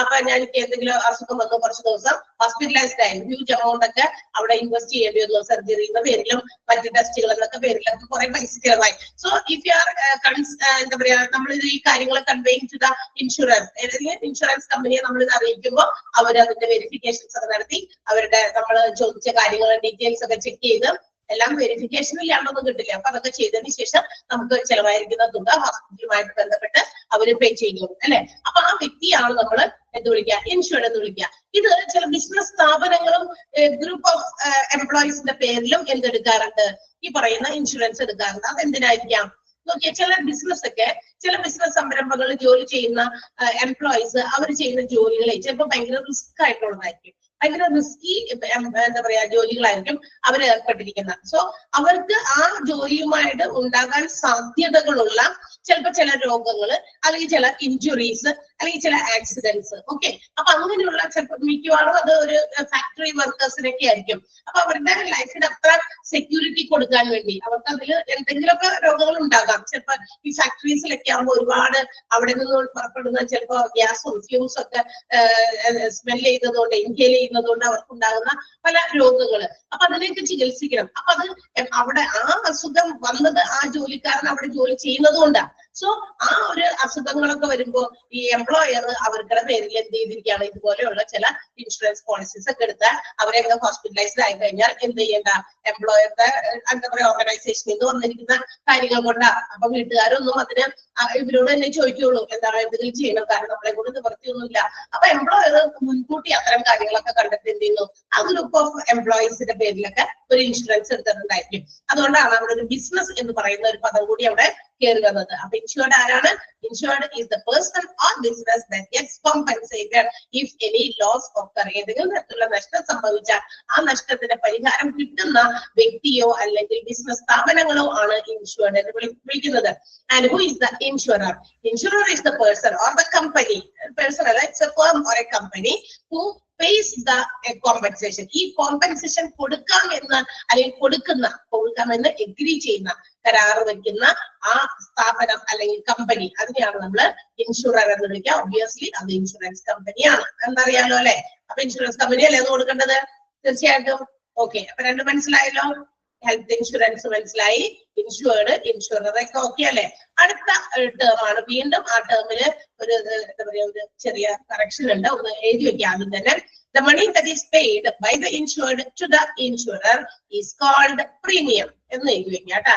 is called premium. അതവിടെ എഴുതിയിട്ടില്ല, ഇൻഷുറർ കഴിഞ്ഞ് ഫുൾ സ്റ്റോപ്പ് ഇട്ടിരിക്കുകയാണ്. is called premium എന്നൊന്ന് എഴുതി ചേർക്കാം. ഓക്കെ, കഴിഞ്ഞു. എഴുതിയല്ലോ. ഇനി തെറ്റൊന്നുമില്ല എന്ന് തോന്നുന്നു. ആ ബിഗിനിങ്ങിൽ ഉണ്ടായ കുറച്ച് തെറ്റുകളാണ്. അപ്പൊ ഈ ഇൻഷുറൻസ് കമ്പനി ഇങ്ങനെ കോമ്പൻസേഷൻ കൊടുക്കണമെങ്കിൽ അവര് എന്താ പറയാ, അതും ഒരു കമ്പനിയാണ്, ഒരു സ്ഥാപനമാണ്. ആർക്കെങ്കിലൊക്കെ എന്തെങ്കിലും രോഗങ്ങൾ ഉണ്ടായി കഴിഞ്ഞാൽ അവരെ ഇൻഡെംനിഫൈ ചെയ്യാൻ, അവർക്കുണ്ടാകുന്ന നഷ്ടങ്ങളെ മെഡിക്കൽ എക്സ്പെൻസോ മറ്റെന്തെങ്കിലും ആയിക്കോട്ടെ അതൊക്കെ മീറ്റ് ചെയ്യണമെങ്കിൽ അവരോട് നിങ്ങൾ ഫണ്ട് വേണ്ടേ? ആരും ആരെയും നന്നാക്കാനിരിക്കുന്നതല്ല. അപ്പൊ അവർക്ക് അവരുടേതായ ഫണ്ട് സ്വരൂപിക്കണമെങ്കിൽ ഇൻഷുർഡ് നിന്നും ഇൻഷുറർ ഒരു ചെറിയ തുക, ഒരു എമൗണ്ട്, അത് ഇൻസ്റ്റാൾമെന്റ്സ് ആയിട്ട്, മീൻസ് മന്ത്ലി ആകാം, അത് ക്വാർട്ടർലി അല്ലെങ്കിൽ 3 മാസം കൂടുമ്പോഴാകാം, ഹാഫ് ഇയർലി ആകാം, അല്ലെങ്കിൽ വർഷത്തിൽ 2 പ്രാവശ്യമൊക്കെ അടയ്ക്കുന്നതുണ്ടാകും, ഇയർലി ആകാം. ഏതെങ്കിലും ഒക്കെ രീതിയിൽ എന്ത് ചെയ്യുന്നു, അവരിൽ നിന്ന് ഫണ്ട് കളക്ട് ചെയ്യുന്നു. ആ കളക്ട് ചെയ്യുന്ന ഫണ്ടിനെ നമ്മൾ വിളിക്കുന്ന പേരാണ് പ്രീമിയം. പ്രീമിയം എന്താണപ്പോ? The money that is paid by the insured to the insurer. ഇൻഷുറർക്ക് ഇൻഷുർഡ് അടയ്ക്കുന്ന ആ എമൗണ്ടിനെ നമ്മൾ വിളിക്കുന്ന പേര് പ്രീമിയം എന്നാണ്. പ്രീമിയം വലുതാക്കി എഴുതണം, അതൊക്കെ ഇമ്പോർട്ടന്റ് ആണ്. ടേംസ് എല്ലാം ഇമ്പോർട്ടന്റ് ആണ്. പ്രീമിയം എന്ന് അവരവിടെ എഴുതാൻ ചിലപ്പോൾ വിട്ടുപോയതായിരിക്കാം. ഓക്കെ, നമ്മളവിടെ അറ്റത്ത് കൊണ്ടുപോയി സ്ഥലം ഉള്ളതുകൊണ്ട് അവിടെയാണ് ചേർത്തത് ഈസ് കോൾഡ് പ്രീമിയം. ക്ലിയർ ആയോ? ക്ലിയർ ആയാലോ? പറയാനായിട്ട് അടുത്തതിലേക്ക് എന്തെങ്കിലും സംശയം ഉണ്ടെങ്കിൽ അപ്പൊ കൈവയ്ക്കോ അല്ലെങ്കിൽ പറയോ ചെയ്തോളൂ കേട്ടോ. നെക്സ്റ്റ് വൺ, അടുത്തത് ഹെൽത്ത് ഇൻഷുറൻസ് പോളിസിയാണ്. നമ്മൾ നേരത്തെ ഹെൽത്ത് ഇൻഷുറൻസ് എന്താന്ന് പറഞ്ഞു. That is the insurance which meets the medical expenses which is caused by diseases or accidents. രോഗങ്ങളും അതുപോലെ ആക്സിഡന്റുകളും ഒക്കെ ഉണ്ടാകുമ്പോൾ മെഡിക്കൽ എക്സ്പെൻസുകൾ മീറ്റ് ചെയ്യുന്ന ഇൻഷുറൻസിനെയാണ് ഹെൽത്ത് ഇൻഷുറൻസ് എന്ന് പറയാ. അത്തരം എഗ്രിമെന്റിനെയാണ് എന്തെന്ന് വിളിക്കുക? അപ്പോ ഹെൽത്ത് ഇൻഷുറൻസ് പോളിസി എന്ന് വിളിക്കാം. That is the agreement between the insurer and an individual or a group in which the insurer agrees to pay or to provide specific health insurance cover under a particular premium. ഒരു പ്രത്യേക രീതിയിലുള്ള അല്ലെങ്കിൽ ഒരു പ്രത്യേക fixed ആയിട്ടുള്ള amount പ്രീമിയമായി അടച്ച് health insurance പദ്ധതിയിലൂടെ എന്താണ് ഇത്ര രൂപ ഞങ്ങൾ തന്നുകൊള്ളാമെന്ന് ഇൻഷുറൻസ് കമ്പനി എഗ്രി ചെയ്യാണ്. ആരോട് എഗ്രി ചെയ്യുന്നു? ഒരു ഇൻഡിവിജ്വലിനോടാകാം അല്ലെങ്കിൽ ഒരു ഗ്രൂപ്പ് ഓഫ് ഇൻഡിവിജ്വൽസിനോടാകാം. എന്ത് ചെയ്യുന്നു? എഗ്രി ചെയ്തു, ഒരു കരാറിൽ ഒപ്പുവെക്കുന്നു അല്ലെങ്കിൽ ഒരു കരാറിൽ ഏർപ്പെടുന്നു. ആ ഏർപ്പെടുന്ന ആ ഒരു എഗ്രിമെന്റിലെ അതിനെയാണ് നമ്മൾ ഹെൽത്ത് ഇൻഷുറൻസ് പോളിസി എന്ന് വിളിക്കുക. ഒരു പർട്ടിക്കുലർ പ്രീമിയത്തിന് ഹെൽത്ത് ഇൻഷുറൻസ് പ്രീമിയം അടച്ച് എന്ത് ചെയ്യുന്നു? ഇൻഷുറർ വാക്ക് കൊടുക്കുകയാണ് ഇൻഷുർഡിനോട്, നിങ്ങൾക്കുണ്ടാകുന്ന ആ ഒരു നഷ്ടത്തെ ഞങ്ങൾ ഇൻഡെംനിഫൈ ചെയ്യാം എന്നുള്ള ഒരു കരാറിൽ രണ്ടു കൂട്ടരും കൂടി ഒപ്പുവെക്കണം. ഓക്കെ, ആ ഒരു അഗ്രിമെന്റ് അതിനെയാണ് എന്ത് വിളിക്കുക? ഹെൽത്ത് ഇൻഷുറൻസ് പോളിസി എന്ന് വിളിക്കുക. ക്ലിയർ ആയോ? ഡൗട്ടില്ലല്ലോ? നെക്സ്റ്റ് വൺ, അടുത്ത ടേം ആണ് ക്ലെയിം. അടുത്ത ടേം ആണ് നമ്മൾ പഠിക്കാൻ പോകുന്നത് ക്ലെയിം ആണ്. എന്താണ് ക്ലെയിം? അപ്പൊ നമ്മള് ഒരു പ്രീമിയം, ഒരു നിശ്ചിത തുക പ്രീമിയമായിട്ട് കമ്പനിയിലേക്ക് അടയ്ക്കുന്നു.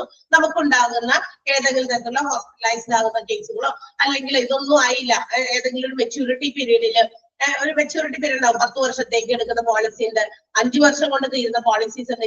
ഇപ്പൊക്കെ ആണെങ്കിലും ഒരുപാട് LIC പോളിസീസ് ഒക്കെ ഒരുപാട് ഇറങ്ങുന്നുണ്ട് പുതിയ പുതിയ പേരിലൊക്കെ.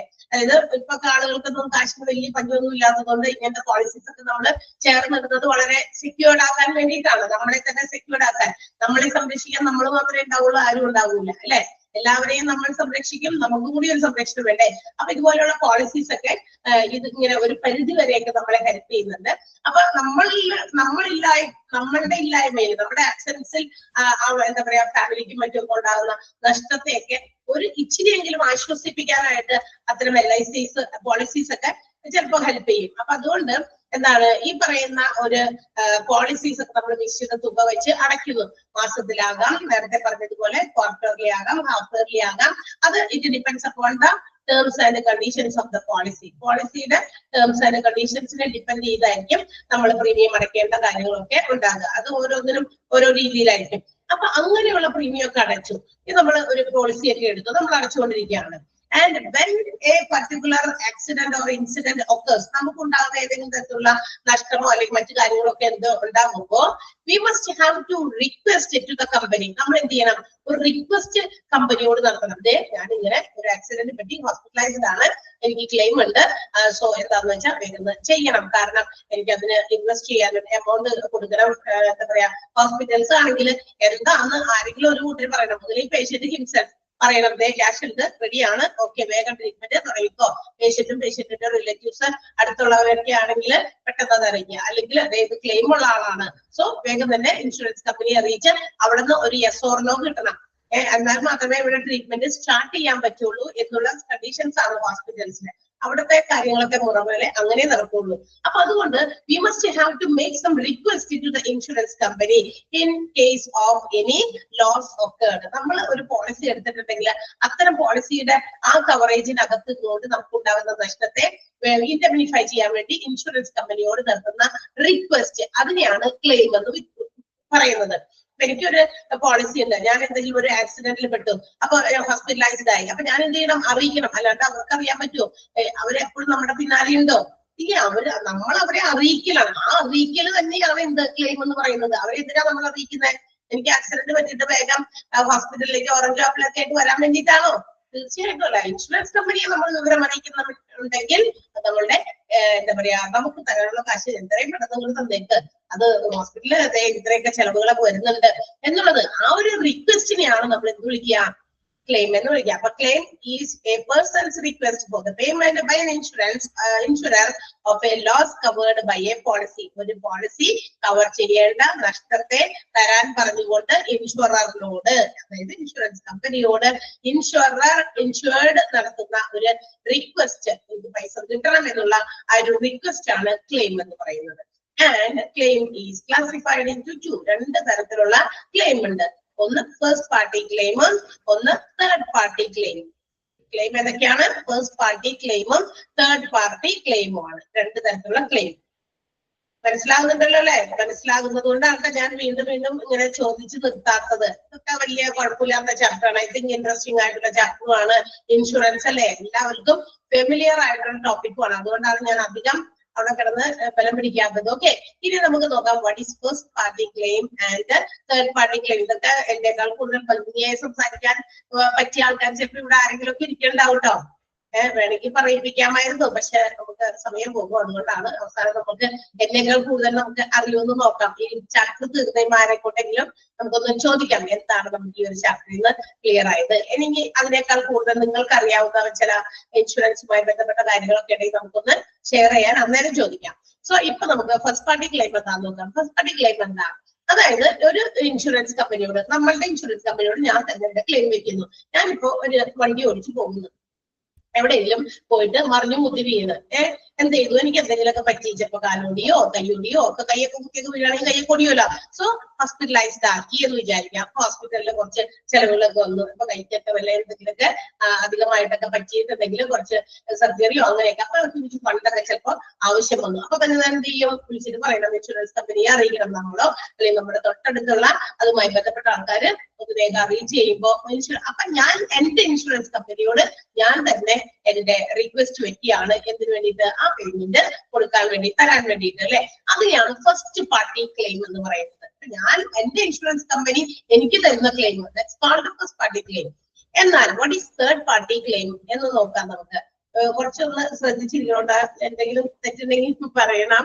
ഓക്കെ, എന്താണ് തേർഡ് പാർട്ടി ക്ലെയിം? അപ്പൊ ഇതിന്റെ ഇടയിൽ ഒരു സെക്കൻഡ് പാർട്ടി പോയല്ല ഇവിടെ. അവരാരായിരിക്കും സെക്കൻഡ് പാർട്ടി? ഫസ്റ്റ് പാർട്ടി വന്ന അവിടെ തേർഡ് പാർട്ടി വന്ന, അപ്പൊ ഈ സെക്കൻഡ് പാർട്ടി ആരാണാവോ? Second party. സെക്കൻഡ് പാർട്ടി എന്ന് പറഞ്ഞാൽ അതിനകത്ത് നമ്മൾ നേരത്തെ പറഞ്ഞില്ലേ എന്ത് പറഞ്ഞു? എന്താ പറയാ, ഇൻഷുറൻസുമായിട്ട് ബന്ധപ്പെട്ട് ടു പാർട്ടീസ് എന്ന് പറഞ്ഞു. ആരൊക്കെയാ അത്?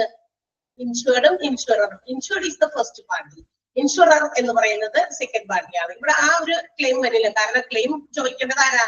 അപകടമോ അല്ലെങ്കിൽ ലോസോ നഷ്ടം സംഭവിച്ച ആൾക്കാണ് അല്ലെ.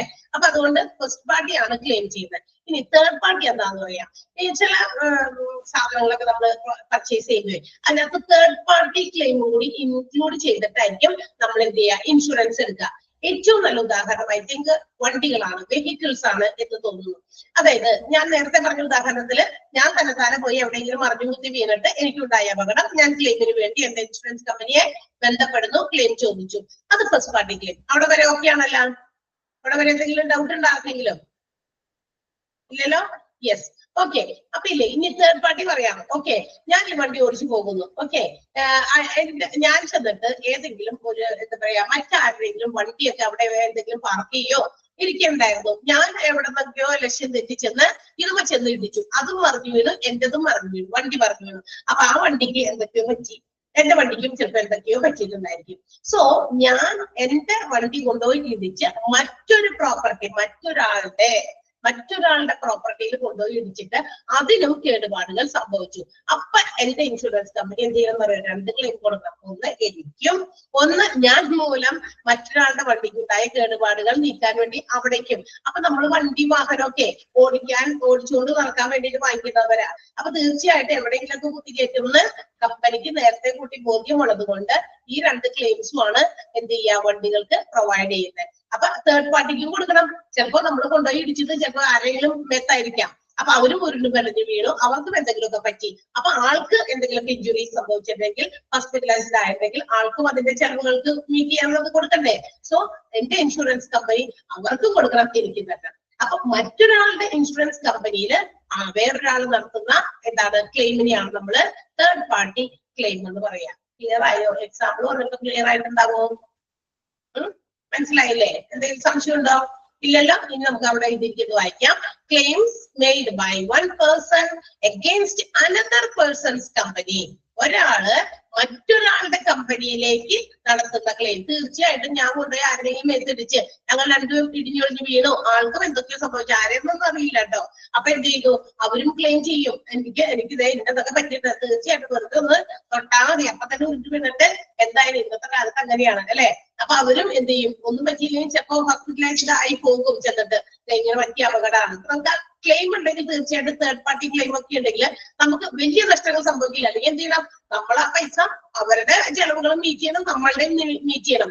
ഇങ്ങനെയുള്ള തേർഡ് പാർട്ടി ക്ലെയിംസ് ഒക്കെ ഉണ്ടെങ്കിൽ തീർച്ചയായിട്ടും അത് ഒരുവിധമൊക്കെ ആ രണ്ട് ചെലവുകളും എന്ത് ചെയ്യാം? കോമ്പൻസേറ്റ് ചെയ്ത് പോകും എന്നുള്ളതാണ് ഇതിന്റെ പ്രത്യേകത. അപ്പൊ സോ ക്ലെയിംസ് എന്ന് പറയുന്നത് റിക്വസ്റ്റ് ആണ്, ഇൻഷുറൻസ് കമ്പനിയോട് ഇൻഷുർഡ് നടത്തുന്ന റിക്വസ്റ്റ് ഫോർ ദ പേയ്മെന്റ്. എന്തിനു വേണ്ടി? പൈസ തരണം എന്ന് പറഞ്ഞിട്ട്. അങ്ങനെ രണ്ട് രീതിയിലുള്ള ക്ലെയിമുകളുണ്ട്. ഫസ്റ്റ് പാർട്ടി ക്ലെയിം ഉണ്ട്, അതായത് അവരവരുടെ ഇൻഷുറൻസ് കമ്പനിയോട് നടത്തുന്ന ക്ലെയിം, അത് ഫസ്റ്റ് പാർട്ടി ക്ലെയിം ആണ്. തേർഡ് പാർട്ടി ക്ലെയിം എന്ന് പറയുന്നത് claims made by one person against another person's company. മറ്റൊരാളുടെ കമ്പനിയുടെ പേരിൽ ഒരാൾ നടത്തുന്ന ക്ലെയിം ആണ് ഇത് തേർഡ് പാർട്ടി ക്ലെയിം എന്ന് പറയുന്നത്. ക്ലിയർ ആയിട്ടുണ്ടാവുമല്ലോ അല്ലെ? പോകാൻ അടുത്തതിലേക്ക്. സോ നെക്സ്റ്റ് അടുത്ത ടേം നമ്മൾ പഠിക്കാൻ പോകുന്നത് എക്സ്ക്ലൂഷൻ ആണ്. What you mean by exclusion? ഒഴിവാക്കുക എന്നാണ് അല്ലെ. എക്സ്ക്ലൂഡ് ചെയ്യുക എന്ന് പറഞ്ഞാൽ എക്സ്ക്ലൂഡ് എന്ന് പറയുന്ന വെർബാണ്. എക്സ്ക്ലൂഷൻ എന്ന് പറയുന്നത് അതിന്റെ നൗൺ ഫോം ആണ്. ഒഴിവാക്കൽ. എന്താണ് ഒഴിവാക്കുന്നത്? ഇവിടെ എന്തൊഴിവാക്കുന്നതായിരിക്കും പറയുന്നത്? ഇൻഷുറൻസ് എന്ന് പറയുന്ന ഒരു പോളിസി എടുത്തു കഴിയുമ്പോൾ, ഏത് ടൈപ്പ് ഓഫ് ഇൻഷുറൻസ് ആയിക്കോട്ടെ, there are some circumstances or situations which are not enlisted in the insurance policy agreement. അതായത് ഈ പോളിസിയുടെ ഒരു പ്രത്യേകതയാണ്. ഏത് പോളിസീസിന്റെ ആയാലും ഓരോന്നിനും ഓരോ പോളിസീസിനും ഓരോ പ്രത്യേകതകളുണ്ട്. എന്ന് വെച്ചാൽ ചില സംഭവങ്ങൾ, ചില സർക്കംസ്റ്റാൻസസ്, ചില കണ്ടീഷൻസ് ഈ പറയുന്ന ഇൻഷുറൻസിന്റെ പരിധിയിൽ വരില്ല എന്നും പറഞ്ഞ് മാറ്റി നിർത്തിയിട്ടുണ്ടായിരിക്കും. എന്ന് വെച്ചാൽ ആ ലിസ്റ്റിൽ ഉൾപ്പെടുത്തിയിട്ടുണ്ടാവില്ല. അത് ചിലപ്പോ ചില രോഗങ്ങളായിരിക്കാം, ചില തരത്തിലുള്ള കാര്യങ്ങളായിരിക്കാം, ചില എക്സ്പെൻസസ് ആയിരിക്കാം. ഇതൊക്കെ ഇതിനകത്ത് പെടില്ല, ഇൻഷുറൻസിന്റെ പരിധിയിൽ വരുന്നതല്ല എന്ന് പറഞ്ഞ് മാറ്റി നിർത്തിയിട്ടുണ്ടായിരിക്കും. അതിനെയാണ് നമ്മൾ എക്സ്ക്ലൂഷൻ എന്ന് വിളിക്കുക. മനസ്സിലായ? Specific conditions or circumstances enlisted in the policy that are not covered by the policy. പോളിസിയുടെ കവറേജിൽ വരുന്നതല്ല എന്നും പറഞ്ഞ് മാറ്റി കുറെ ഒരു കൂട്ടം സാധനങ്ങളൊക്കെ എഴുതി തയ്യാറാക്കി വെച്ചിട്ടുണ്ടാവും. ഇതൊന്നും ഇതിനകത്ത് വരില്ല, ഇതിനൊന്നും ഞങ്ങൾ കവറേജ് തരില്ല കേട്ടോ എന്ന് പറഞ്ഞ് നേരത്തെ കൂട്ടി അവർ തീരുമാനിച്ച് മാറ്റി എഴുതി വെച്ചിട്ടുണ്ടായിരിക്കും എന്ന് പറഞ്ഞ് എക്സ്ക്ലൂഡഡ് എന്ന് പറഞ്ഞ് കാണിച്ചു വെച്ചിട്ടുണ്ടായിരിക്കും. അതിനെയാണ് എക്സ്ക്ലൂഷൻ എന്ന് വിളിക്കുക. എക്സ്ക്ലൂഡ് ചെയ്യപ്പെട്ടിരിക്കുന്ന രോഗങ്ങളോ ട്രീറ്റ്മെന്റുകളോ എന്താണ്ടൊക്കെ ഉണ്ട്, അത് നമ്മൾ ഈ ചാപ്റ്ററിന്റെ പോകുന്ന വഴിക്ക് പഠിക്കുന്നതായിരിക്കും. ഇപ്പൊ എക്സ്ക്ലൂഷൻ എന്ന വാക്ക് എന്താണെന്ന്, ആ ടേം എന്താണെന്ന് മാത്രമാണ് നമ്മളിവിടെ പറഞ്ഞിട്ടുള്ളൂ. ക്ലിയർ? മനസ്സിലായല്ലോ? എക്സ്ക്ലൂഷൻ മനസ്സിലായില്ലേ? ഓക്കെ. അടുത്തത് എന്താ? Health insurance. നമ്മൾ നേരത്തെ പറഞ്ഞ സാധനം വീണ്ടും പിന്നെ ഹെൽത്ത് ഇൻഷുറൻസ് വന്നിരിക്കുകയാണ്. ഹെൽത്ത് ഇൻഷുറൻസ് എന്ന് പറയുന്നത് coverage which covers the individuals medical and surgical expenses. ഒരു വ്യക്തിക്ക് ഉണ്ടാകുന്ന എന്താ പറയാ ഹോസ്പിറ്റൽസിന്റെ മെഡിക്കൽ ചെലവുകൾ, അതുപോലെ തന്നെ സർജിക്കൽ ചെലവുകൾ എല്ലാം മീറ്റ് ചെയ്യുന്ന ഇൻഷുറൻസ്. ഫസ്റ്റ് സെന്റൻസും അതൊക്കെ തന്നെയാണ് പറഞ്ഞത്. ഓക്കെ. അപ്പൊ രോഗങ്ങൾക്കോ അല്ലെങ്കിൽ ഏതെങ്കിലും തരത്തിലുള്ള ട്രീറ്റ്മെന്റുകൾക്കോ വേണ്ടി വരുന്ന മെഡിക്കൽ ചെലവുകളും സർജിക്കൽ ചെലവുകളും എല്ലാം മീറ്റ് ചെയ്യുന്ന ഇൻഷുറൻസിനെയാണ് ഹെൽത്ത് ഇൻഷുറൻസ് എന്ന് വിളിക്കുക. ഹെൽത്ത് ആ വേർഡ് അവിടെ ഉള്ളതുകൊണ്ട് നമുക്ക് പിന്നെ വേറെ ഒന്നും ഇനി ചിന്തിക്കേണ്ട ആവശ്യമില്ല. അടുത്തത് മെഡിക്ലെയിം ഇൻഷുറൻസ് ആണ്. മെഡിക്ലെയിം ഇൻഷുറൻസ് ഇപ്പൊ എന്താ? മെഡിക്കൽ ആയിട്ട് ബന്ധപ്പെട്ടിട്ട് നമുക്ക് ക്ലെയിം ചെയ്യാൻ പറ്റുന്ന insurance. Hospitalisation expenses which is based on the maximum sum assured or insured. ഇപ്പൊ നമ്മളൊരു ഇൻഷുറൻസ് എടുത്തു, മെഡിക്ലെയിം ഇൻഷുറൻസ് ഒക്കെ ഒരുപാട് ഗവൺമെന്റ് പുതിയ പുതിയ കാര്യങ്ങൾ കൊണ്ടുവന്നിട്ടുണ്ട്. അപ്പൊ നമുക്ക് അങ്ങനെയുള്ള ഗവൺമെന്റിന്റെ സഹായത്താൽ തന്നെ വളരെ കുറഞ്ഞ പ്രീമിയം അടച്ച് നമുക്ക് ഒരുപാട് വലിയ തുക നമുക്ക് ട്രീറ്റ്മെന്റിന് വേണ്ടി വരുന്ന. ഇപ്പൊ ചില ആൾക്കാർക്ക് എന്താണെന്നറിയുമോ, പണ്ടൊക്കെ ഇപ്പൊ കുറെയൊക്കെ മാറി. കാരണം അവർക്കും ഈക്വൽ ആയിട്ടുള്ള ക്വാളിറ്റി ട്രീറ്റ്മെന്റ് പ്രൊവൈഡ് ചെയ്യുന്ന രീതിയിൽ ഒരുപാട് മെഡിക്ലെയിം ഇൻഷുറൻസുകൾ ഗവൺമെന്റ് നടപ്പിലാക്കിയിട്ടുണ്ട്. അതുകൊണ്ട് പേടിക്കാറില്ല. പക്ഷെ പണ്ട് അങ്ങനെ ആയിരുന്നില്ല. പണ്ടൊക്കെ ഇത്രയും വിപുലമായിട്ട് ഇത്തരം എന്താ പറയുക കോമൺ ആയിട്ട് ഇൻഷുറൻസ് ഒന്നും പ്രവർത്തിച്ചിരുന്നില്ല. കാരണം അന്നത്തെ കാലത്ത് ഇത്രയും അധികം ഓരോ തരത്തിലുള്ള രോഗങ്ങളും ആളുകൾക്ക് ഉണ്ടായിരുന്നില്ല. എന്തെങ്കിലൊക്കെ വല്ലപ്പോഴും ഉണ്ടാകുന്ന വല്ല ചുമ, പനി, വലിയ വർഷത്തിലൊരിക്കലൊക്കെ ഇത്രയും മാരകമായ രോഗങ്ങളും ഇത്ര മാരകമായ ആക്സിഡന്റുകളും ഒക്കെ ഇന്നത്തെ കാലത്ത് നമ്മള് കൂടുതൽ കാണുന്നത്. അപ്പൊ അതുകൊണ്ട് തന്നെ നമ്മൾ വെറുതെ നടന്നു പോയാൽ മതി, ഇങ്ങോട്ടേക്കും വന്നു കയറും. അതുകൊണ്ട് തന്നെ ഒരിക്കലും ഒരു നിമിഷവും നമുക്ക് സെക്യൂർഡ് ആണ്, സേഫ് ആണെന്ന് പറയാനായിട്ട് പറ്റില്ല അല്ലെ.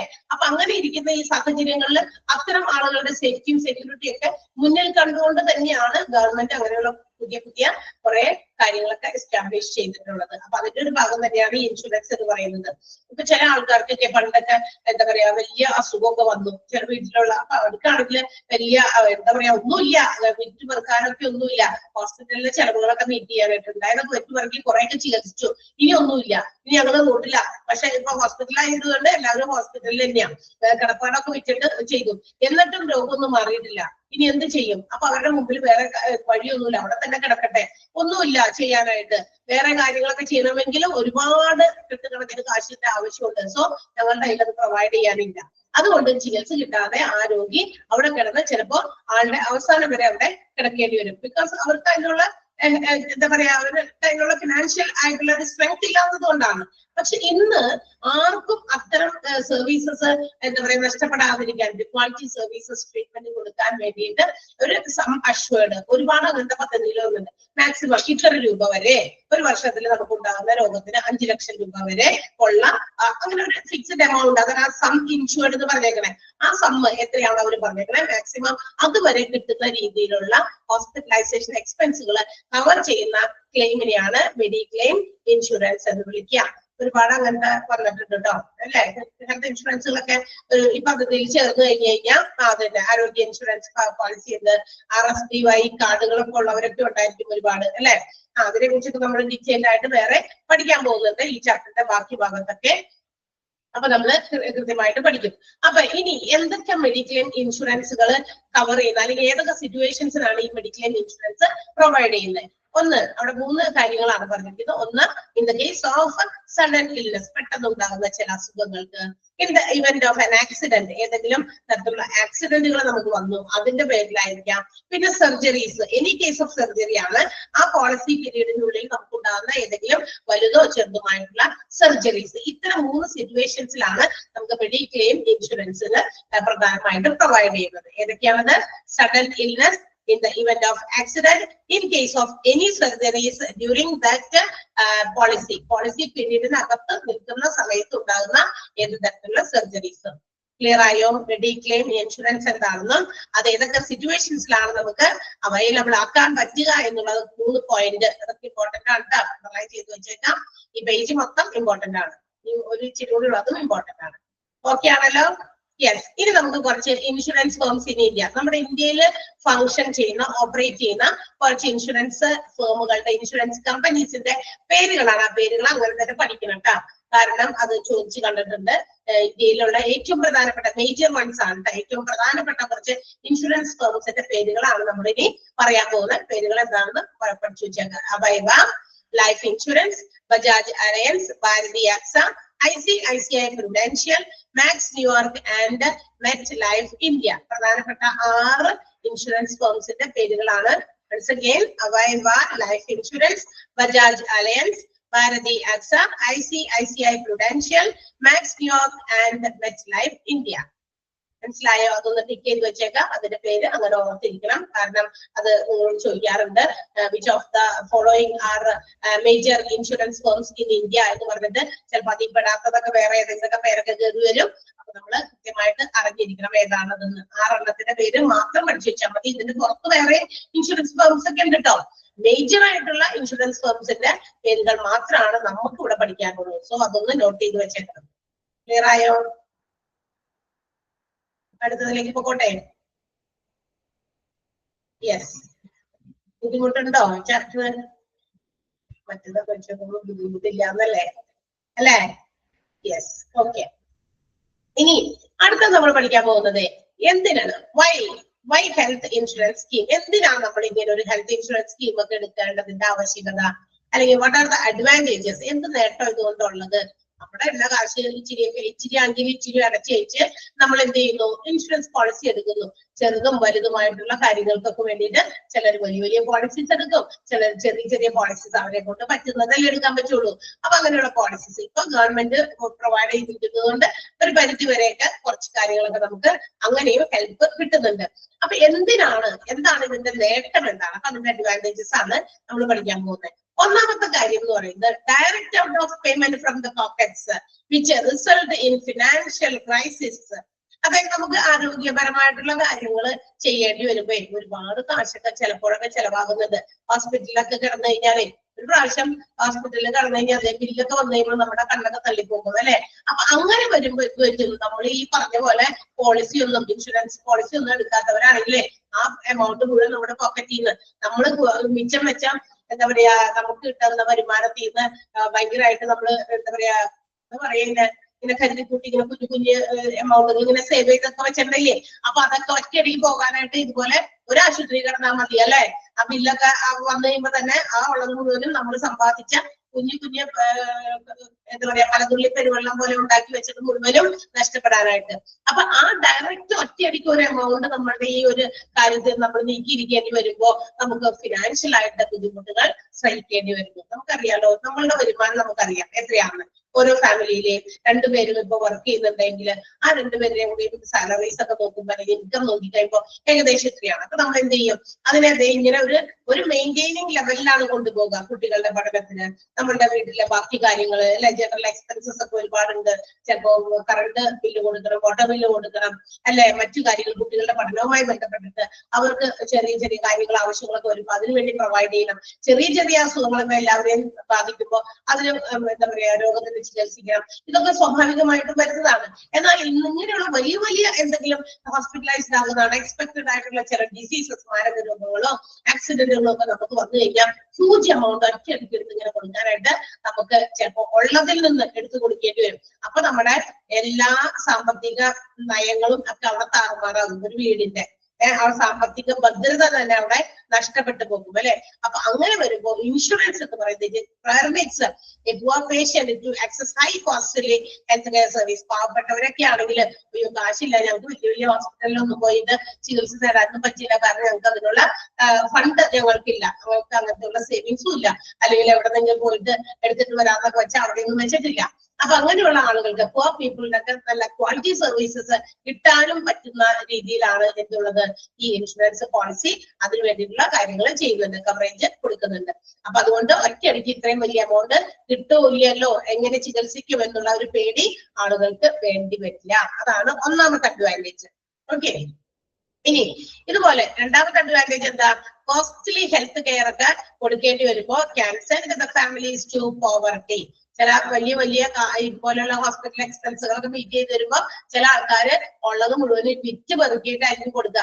അങ്ങനെ അവസാനം അവര് ദാരിദ്ര്യത്തിലേക്ക് വീണ് പോകും. Okay, medical insurance will avoid such situations. ഇത്തരം സാഹചര്യങ്ങളെയൊക്കെ ഒഴിവാക്കാൻ മെഡിക്കൽ ഇൻഷുറൻസുകൾക്ക് കഴിയുമെന്നുള്ളതാണ് മറ്റൊരു നേട്ടം. ക്ലിയർ ആയോ? മനസ്സിലായോ? 2 പോയിന്റ് ക്ലിയർ ആയോ? Okay, and the third one, medical insurance coverage permits patients for negotiation. അതായത് ഈ മെഡിക്കൽ ഇൻഷുറൻസ് പ്രൊവൈഡ് ചെയ്യുമ്പോൾ ഇൻഷുറൻസ് കമ്പനി എന്ത് ചെയ്യുന്നു, പേഷ്യൻസിന് അവർക്ക് ആവശ്യമുള്ള രീതിയിലുള്ള ചികിത്സ എവിടെ കിട്ടണം എന്നുള്ള രീതിയിൽ അവരുമായിട്ട് ആലോചിച്ച് കാര്യങ്ങൾ അവർക്ക് വേണ്ട ക്വാളിറ്റി സർവീസസ് തന്നെ കൊടുക്കേണ്ടി വരും. എന്ന് വെച്ചാൽ മെഡിക്കൽ ഇൻഷുറൻസുകാരല്ലേ, അവർക്ക് രണ്ടാം കിട ട്രീറ്റ്മെന്റേ കൊടുക്കുള്ളൂ എന്ന് ഹോസ്പിറ്റൽസിന് തീരുമാനിക്കാൻ പറ്റില്ല.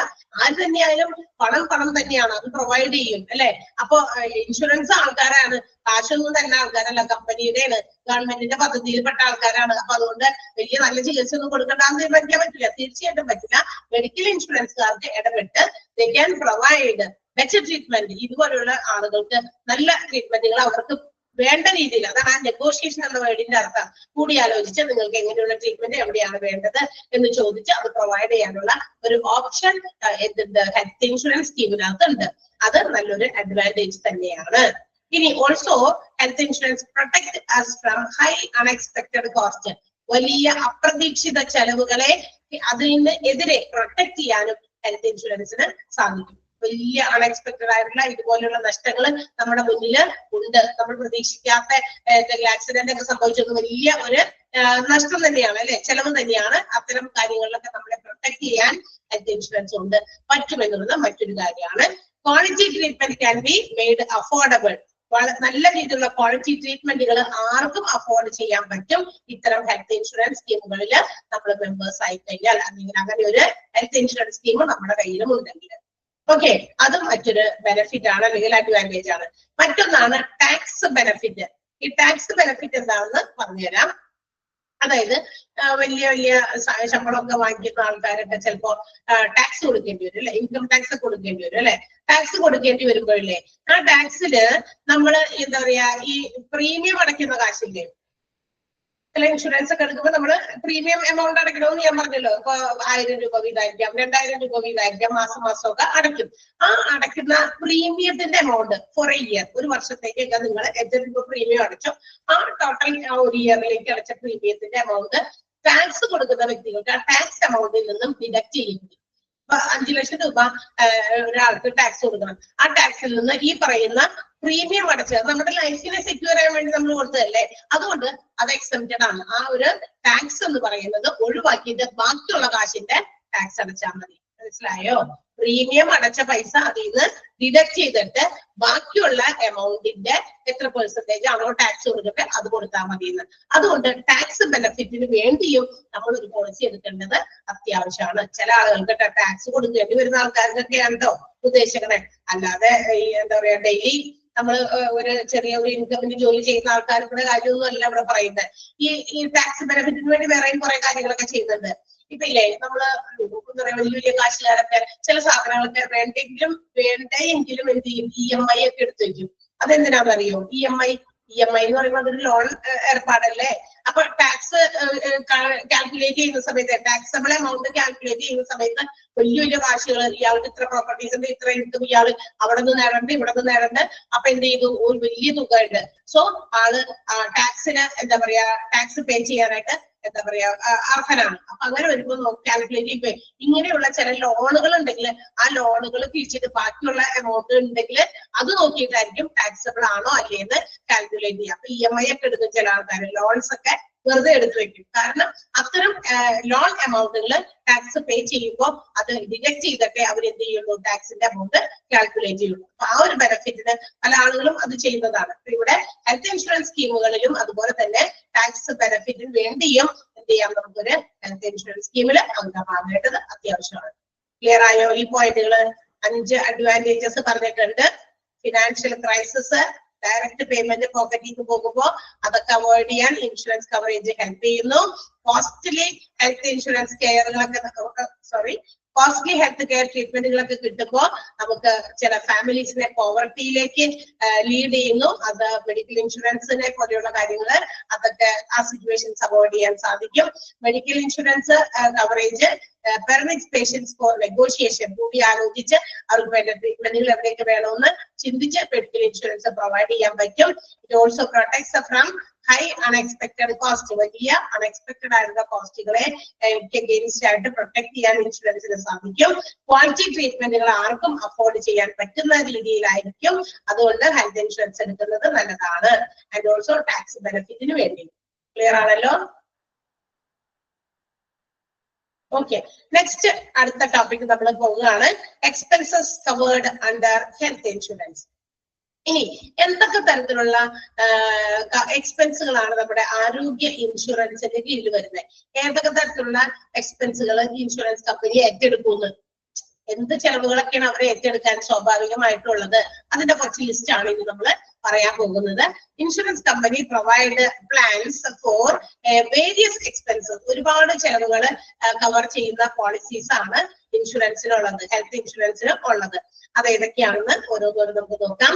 ഒന്നാമത്തേത് ഇൻപേഷ്യന്റ് ഹോസ്പിറ്റലൈസേഷൻ. ഇൻപേഷ്യന്റ് എന്ന് പറഞ്ഞാൽ എന്താ? ഹോസ്പിറ്റലൈസ്ഡ് ആകുക എന്ന് പറഞ്ഞാൽ അറിയാലോ അല്ലെ? അഡ്മിറ്റ് ചെയ്യാം, പേഷ്യൻസിനെ ഹോസ്പിറ്റലിൽ അഡ്മിറ്റ് ചെയ്യാം. പല തരത്തിലുള്ള ഇഞ്ചുറീസ് ഓർ ഇൽനെസ് അങ്ങനെയൊക്കെ വരുമ്പോ patient has to be admitted in the hospital. പേഷ്യന്റിനെ ഹോസ്പിറ്റലിൽ ഹോസ്പിറ്റലൈസ്ഡ് ആക്കും അല്ലെങ്കിൽ അഡ്മിറ്റഡ് ആക്കും. അപ്പൊ അങ്ങനെയാണെങ്കിൽ അവർക്ക് ഇൻഷുറൻസ് പ്ലാൻ ഒക്കെ ഉണ്ടെങ്കിൽ what all expenses will be met by the insurer. അങ്ങനെയാണെങ്കിൽ ഏതൊക്കെ തരത്തിലുള്ള അഡ്മിറ്റ് ചെയ്യപ്പെടുന്ന പേഷ്യൻസിന്റെ എന്തൊക്കെ ചെലവുകളായിരിക്കും ഇൻഷുറർ, അതായത് ഇൻഷുറൻസ് കമ്പനി മീറ്റ് ചെയ്യുന്നത് എന്ന് താഴെ കുറച്ച് 6 പോയിന്റുകൾ കൊടുത്തിട്ടുണ്ട്. 6 നമുക്ക് നോക്കാം ഏതൊക്കെയാണ്. ഒന്ന്, ഹോസ്പിറ്റലൈസ്ഡ് ആയിട്ടുള്ള പേഷ്യന്റിന്റെ റൂം റെന്റ്. മുറി വാടകയ്ക്ക് എടുത്തിട്ടുണ്ടെങ്കിൽ എവിടെ പുറത്തെ കാര്യമല്ല കേട്ടോ, ഹോസ്പിറ്റലിനകത്ത്. അപ്പൊ റൂമിന്റെ വാടക. നഴ്സിംഗ് എക്സ്പെൻസസ്, ആളെ ശുശ്രൂഷിക്കാൻ വേണ്ടി വന്നിരിക്കുന്ന ചെലവുകള്. ICU ഉപയോഗിച്ചിട്ടുണ്ടെങ്കിൽ ICU charges. ഇതിനൊക്കെ കവറേജ് കിട്ടുന്നു പോളിസിയിൽ കവറേജ് ഉണ്ട്. ഇത്തരം ചെലവ് ഇവിടെയൊക്കെ എന്തൊക്കെ ചെലവുന്നുണ്ട് അതൊക്കെ കമ്പനി മീറ്റ് ചെയ്തോളും. ഡോക്ടർ കൺസൾട്ടേഷൻ, ഡോക്ടറെ കൺസൾട്ട് ചെയ്തതിന്റെ ചെലവുകള്, സർജറി എന്തെങ്കിലുമൊക്കെ ചെയ്തതുണ്ടെങ്കിൽ അതുമായി ബന്ധപ്പെട്ട expenses and also other cost, മറ്റു തരത്തിലുള്ള ചെലവുകള് like surgical tools, diagnostic material. അതായത് ഇപ്പൊ സർജറിക്ക് വേണ്ടി വരുന്ന ടൂൾസ് ഒക്കെ ചിലപ്പോ നമുക്കറിയാം, ഒരു സർജറി ഓപ്പറേഷൻ ചെയ്യുന്നതിന് വേണ്ടി വരുന്ന ഉപകരണങ്ങളൊക്കെ ഇൻസ്ട്രുമെന്റ്സ് ഒക്കെ നമുക്കറിയാലോ. പക്ഷെ ചിലത് ഒരു പേഷ്യന്റിൽ ഉപയോഗിച്ചാൽ മറ്റൊരു പേഷ്യന്റിൽ ഉപയോഗിക്കാൻ പറ്റില്ല. അതുകൊണ്ട് അത് ഡിസ്പോസിബിൾ ആയിരിക്കും. അപ്പൊ ഡിസ്പോസിബിൾ ആയിട്ടുള്ള സർജിക്കൽ ടൂൾസ് ഒക്കെ നമ്മൾ തന്നെ വാങ്ങിച്ചു കൊടുക്കേണ്ടി വരും. നമ്മളോട് തന്നെ പറയുമല്ലോ വാങ്ങിക്കാനായിട്ട്. അപ്പൊ അത് ഫാർമസിന്നോ അല്ലെങ്കിൽ അവിടെ ഇല്ലെങ്കിൽ പുറത്താണെന്നോ ഒക്കെ വാങ്ങിക്കേണ്ടി വരും അല്ലെ. അപ്പൊ അതൊക്കെ വാങ്ങിച്ചിട്ടുണ്ടെങ്കിൽ അതിന്റെ എക്സ്പെൻസുകളൊക്കെ ഇൻഷുറൻസ് കമ്പനി നമുക്ക് കവറേജ് തരുന്നതാണ്. അതുപോലെ തന്നെ ഡയഗ്നോസ്റ്റിക്, നമ്മുടെ രോഗത്തിന്റെ എന്തെങ്കിലും രോഗനിവാരണം നടത്താൻ വേണ്ടി എന്തെങ്കിലും ഉപകരണങ്ങളോ മെറ്റീരിയൽസോ എന്തെങ്കിലുമൊക്കെ വാങ്ങിച്ചിട്ടുണ്ടെങ്കിൽ അതും പുറത്തുനിന്നോ അല്ലെങ്കിൽ ഫാർമസിന്നോ വാങ്ങിച്ചിട്ടുണ്ടെങ്കിൽ അതിനൊക്കെ ചിലപ്പോൾ വലിയ വലിയ എമൗണ്ട് ഒക്കെ ആയിരിക്കും അല്ലെ. അപ്പൊ ആ പൈസയൊക്കെ എവിടെ കിട്ടുക, ഇൻഷുറൻസ് കമ്പനി തന്നു. ഓക്കെ, അപ്പൊ ഇതെല്ലാം തന്നെ ഇൻപേഷ്യന്റ് ആയിട്ടുള്ള ഹോസ്പിറ്റലൈസ്ഡ് ആയിട്ടുള്ള പേഷ്യൻസിന് കിട്ടുന്ന എക്സ്പെൻസുകൾ. ഏതൊക്കെ എക്സ്പെൻസുകളാണ് കവറേജിൽ വരുന്നതെന്നാണ് നമ്മളിപ്പോ പറഞ്ഞത്. ഏതൊക്കെയാ? Room rent, nursing expenses, doctor's consultation, ICU charges, surgery and other costs like surgical tools and diagnostic materials. Clear ayo?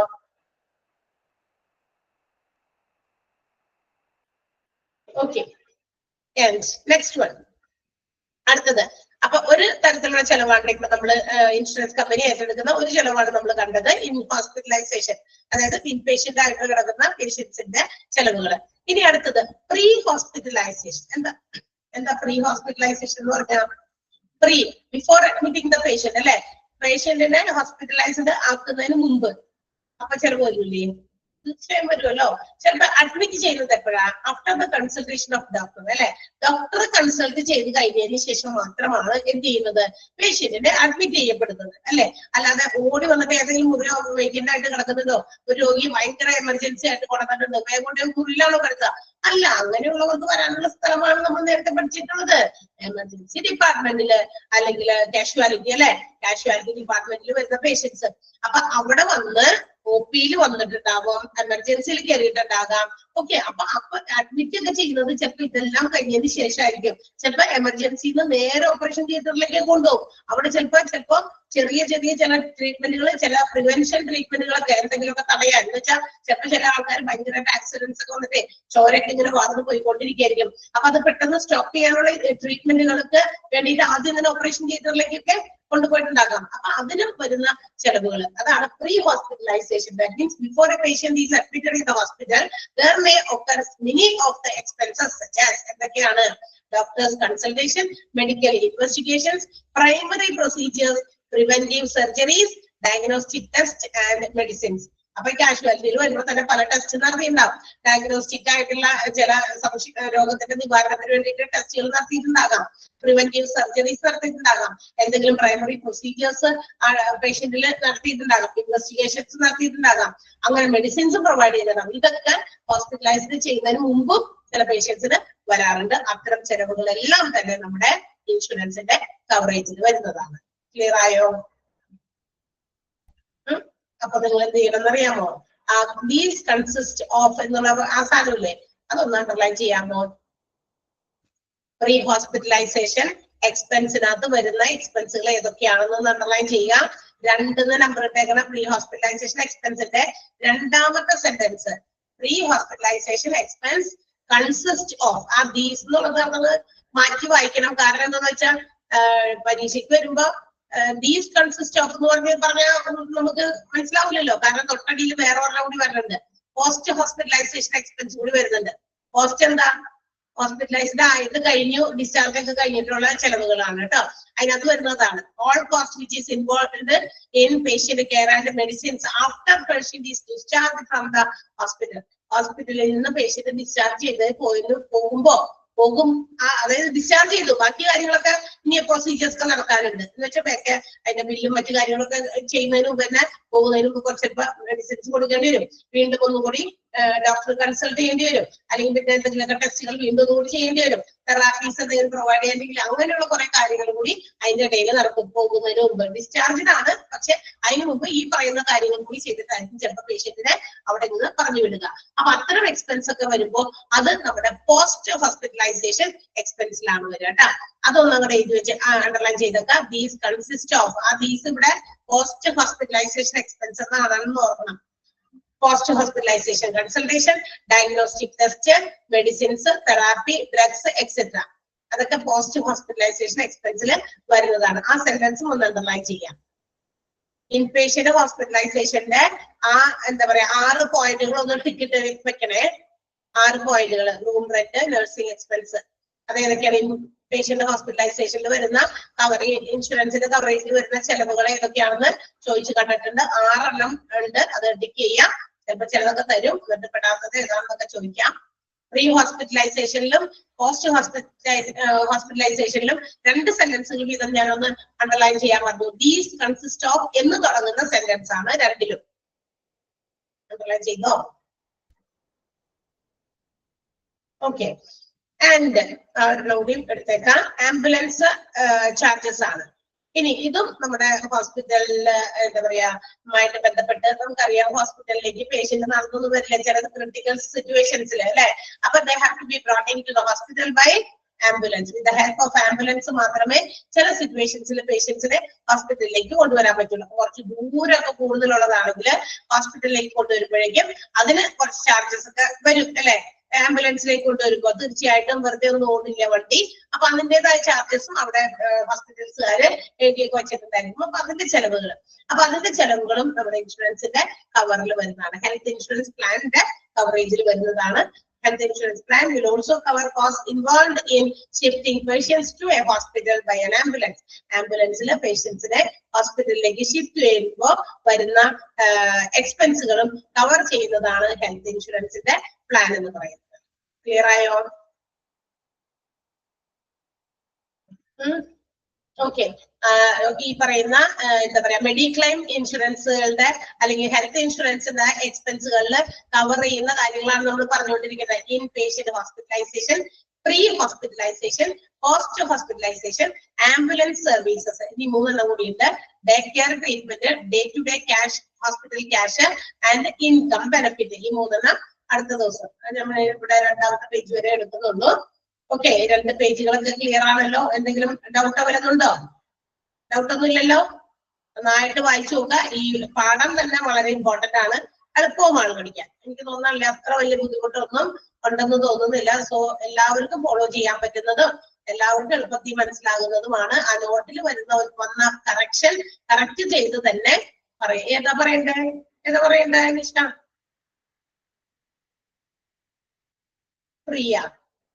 Pre hospitalisation എന്ന് പറഞ്ഞു കഴിഞ്ഞാൽ ഹോസ്പിറ്റലൈസ്ഡ് ആകുന്നതിന് തൊട്ട് മുമ്പുണ്ടാകുന്ന എല്ലാ തരത്തിലുള്ള ചെലവുകളും, അതായത് നമ്മൾ അതോടെ പറഞ്ഞിട്ടില്ല, അതായത് നമ്മളിപ്പോ കാഷ്വാലിറ്റിയിൽ അങ്ങനെയുള്ള സിറ്റുവേഷൻസ് അങ്ങനെ അപ്പൊ നോക്കൊന്ന് ആലോചിച്ച് നോക്ക്. ഹോസ്പിറ്റലൈസ്ഡ് ആകുന്നതിന് മുമ്പ് എങ്ങനെയൊക്കെയുള്ള ചെലവ് വരണേ? ഒപിയിൽ വന്ന് നമ്മള് ചീട്ടെടുക്കുന്നു. ആ ചീട്ട് എടുക്കുന്ന ചെലവൊന്നുമില്ല, അത്ര വലിയ എമൗണ്ട് ഒന്നും ആയിരിക്കില്ല. ചീട്ട് എടുക്കും, പിന്നെ നമ്മള് ഡോക്ടറെ കാണും. ഡോക്ടറെ കണ്ടു കഴിഞ്ഞതിന് ശേഷമാണ് ഹോസ്പിറ്റലൈസ്ഡ് ആകുന്നുള്ളൂ. നമ്മള് അതായത് നമ്മളെ അഡ്മിറ്റ് ചെയ്യുന്നുള്ളൂ. അത് ഡോക്ടർ പറയണം, നമ്മൾ ചെക്ക് ചെയ്ത് നോക്കി. അപ്പൊ അതിനു മുമ്പ് അഡ്മിറ്റ് ചെയ്യണം വേണ്ടേ എന്നുള്ള തീരുമാനം എടുക്കുന്നതിന് മുമ്പ് ചില ടെസ്റ്റ് നടത്തിയിട്ടുണ്ടാകും, ഡയഗ്നോസ്റ്റിക് ടെസ്റ്റുകൾ നടത്തിയിട്ടുണ്ടായിരിക്കാം അല്ലെ. പിന്നെ ചിലപ്പോ കാഷ്വാലിറ്റിയിലൊക്കെ വരുന്ന പേഷ്യന്റ് ആണെങ്കിലോ ഭയങ്കര എന്തെങ്കിലും വലിയ ഇഞ്ചുറി ഒക്കെ ആയിട്ട് വരികയാണ്. അപ്പൊ അവർക്ക് ചിലപ്പോ ബ്ലഡ് ഇങ്ങനെ പോയിക്കൊണ്ടിരിക്കുന്നു, വേഗം തന്നെ അഡ്മിറ്റ് ചെയ്തോ, എന്നിട്ട് വേണം ഇവരെ ട്രീറ്റ്മെന്റ് കൊടുക്കാനല്ല, ആദ്യം തന്നെ ട്രീറ്റ്മെന്റാ കൊടുക്കുന്ന നേരം വേഗം OT-യിലേക്ക്, അതായത് ഓപ്പറേഷൻ തിയേറ്ററിലേക്ക് കൊണ്ടുപോകും അല്ലെ. ആ ബ്ലഡ് പോകുന്നത് നിർത്താനായിട്ടുള്ള വഴി നോക്കും ആദ്യം.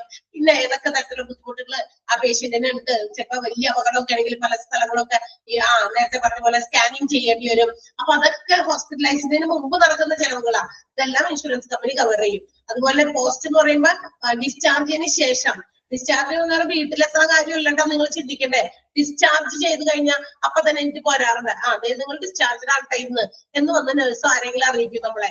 അറിയിക്കുമ്പോ തന്നെ വേഗം തന്നെ എല്ലായിടത്തും വർക്കിൽ പോവുകയാണോ? അല്ല, അതിന് കഴിഞ്ഞ് കുറച്ച് പ്രൊസീജിയേഴ്സ് ഒക്കെ ഉണ്ട്. നമ്മളവിടെ ഒന്നുകൂടി ഡോക്ടറെ കാണണം എന്ന് പറയും ചിലപ്പോ. അത് കഴിഞ്ഞിട്ട് ചിലപ്പോൾ എന്തെങ്കിലും ഒരു ടെസ്റ്റും കൂടി ഒക്കെ ഉണ്ട്. ആ ടെസ്റ്റിന് വേണ്ടി എഴുതി തന്നിട്ട് വേണം പോകാൻ. അല്ലെങ്കിൽ അതിനുള്ള എന്ത് ബോഡി ഫ്ലൂയിഡ് എന്ത് സാധനമാണ് എടുക്കുന്നത്, അതുകൂടി കഴിഞ്ഞിട്ടൊക്കെ വേണം. അപ്പൊ അത് കഴിഞ്ഞ് വരുന്ന ചെലവുകളാണ് ഉദ്ദേശിക്കുന്നത്. Post hospitalisation expense. ക്ലിയർ ആയോ? ഇപ്പൊ ക്ലിയർ ആയോ? ഓക്കെ. അപ്പൊ ആംബുലൻസ് ചാർജസ് വരെ ഉള്ളത് നന്നായിട്ട് വായിച്ച് മനസ്സിലാക്കിയിട്ട് വരാം കേട്ടോ. 2 പേജേ നമ്മൾ എടുത്തിട്ടുള്ളൂ. Okay okay. വേറെ കാര്യങ്ങളൊന്നും ഇല്ലല്ലോ? എല്ലാവരും ഹാപ്പി ആണല്ലോ അല്ലേ? Okay okay, thank you. Bye. Happy ആണെന്ന് കേട്ടോ, അതിനാണ് ചോദിച്ചത്. Okay, see you. Thank U.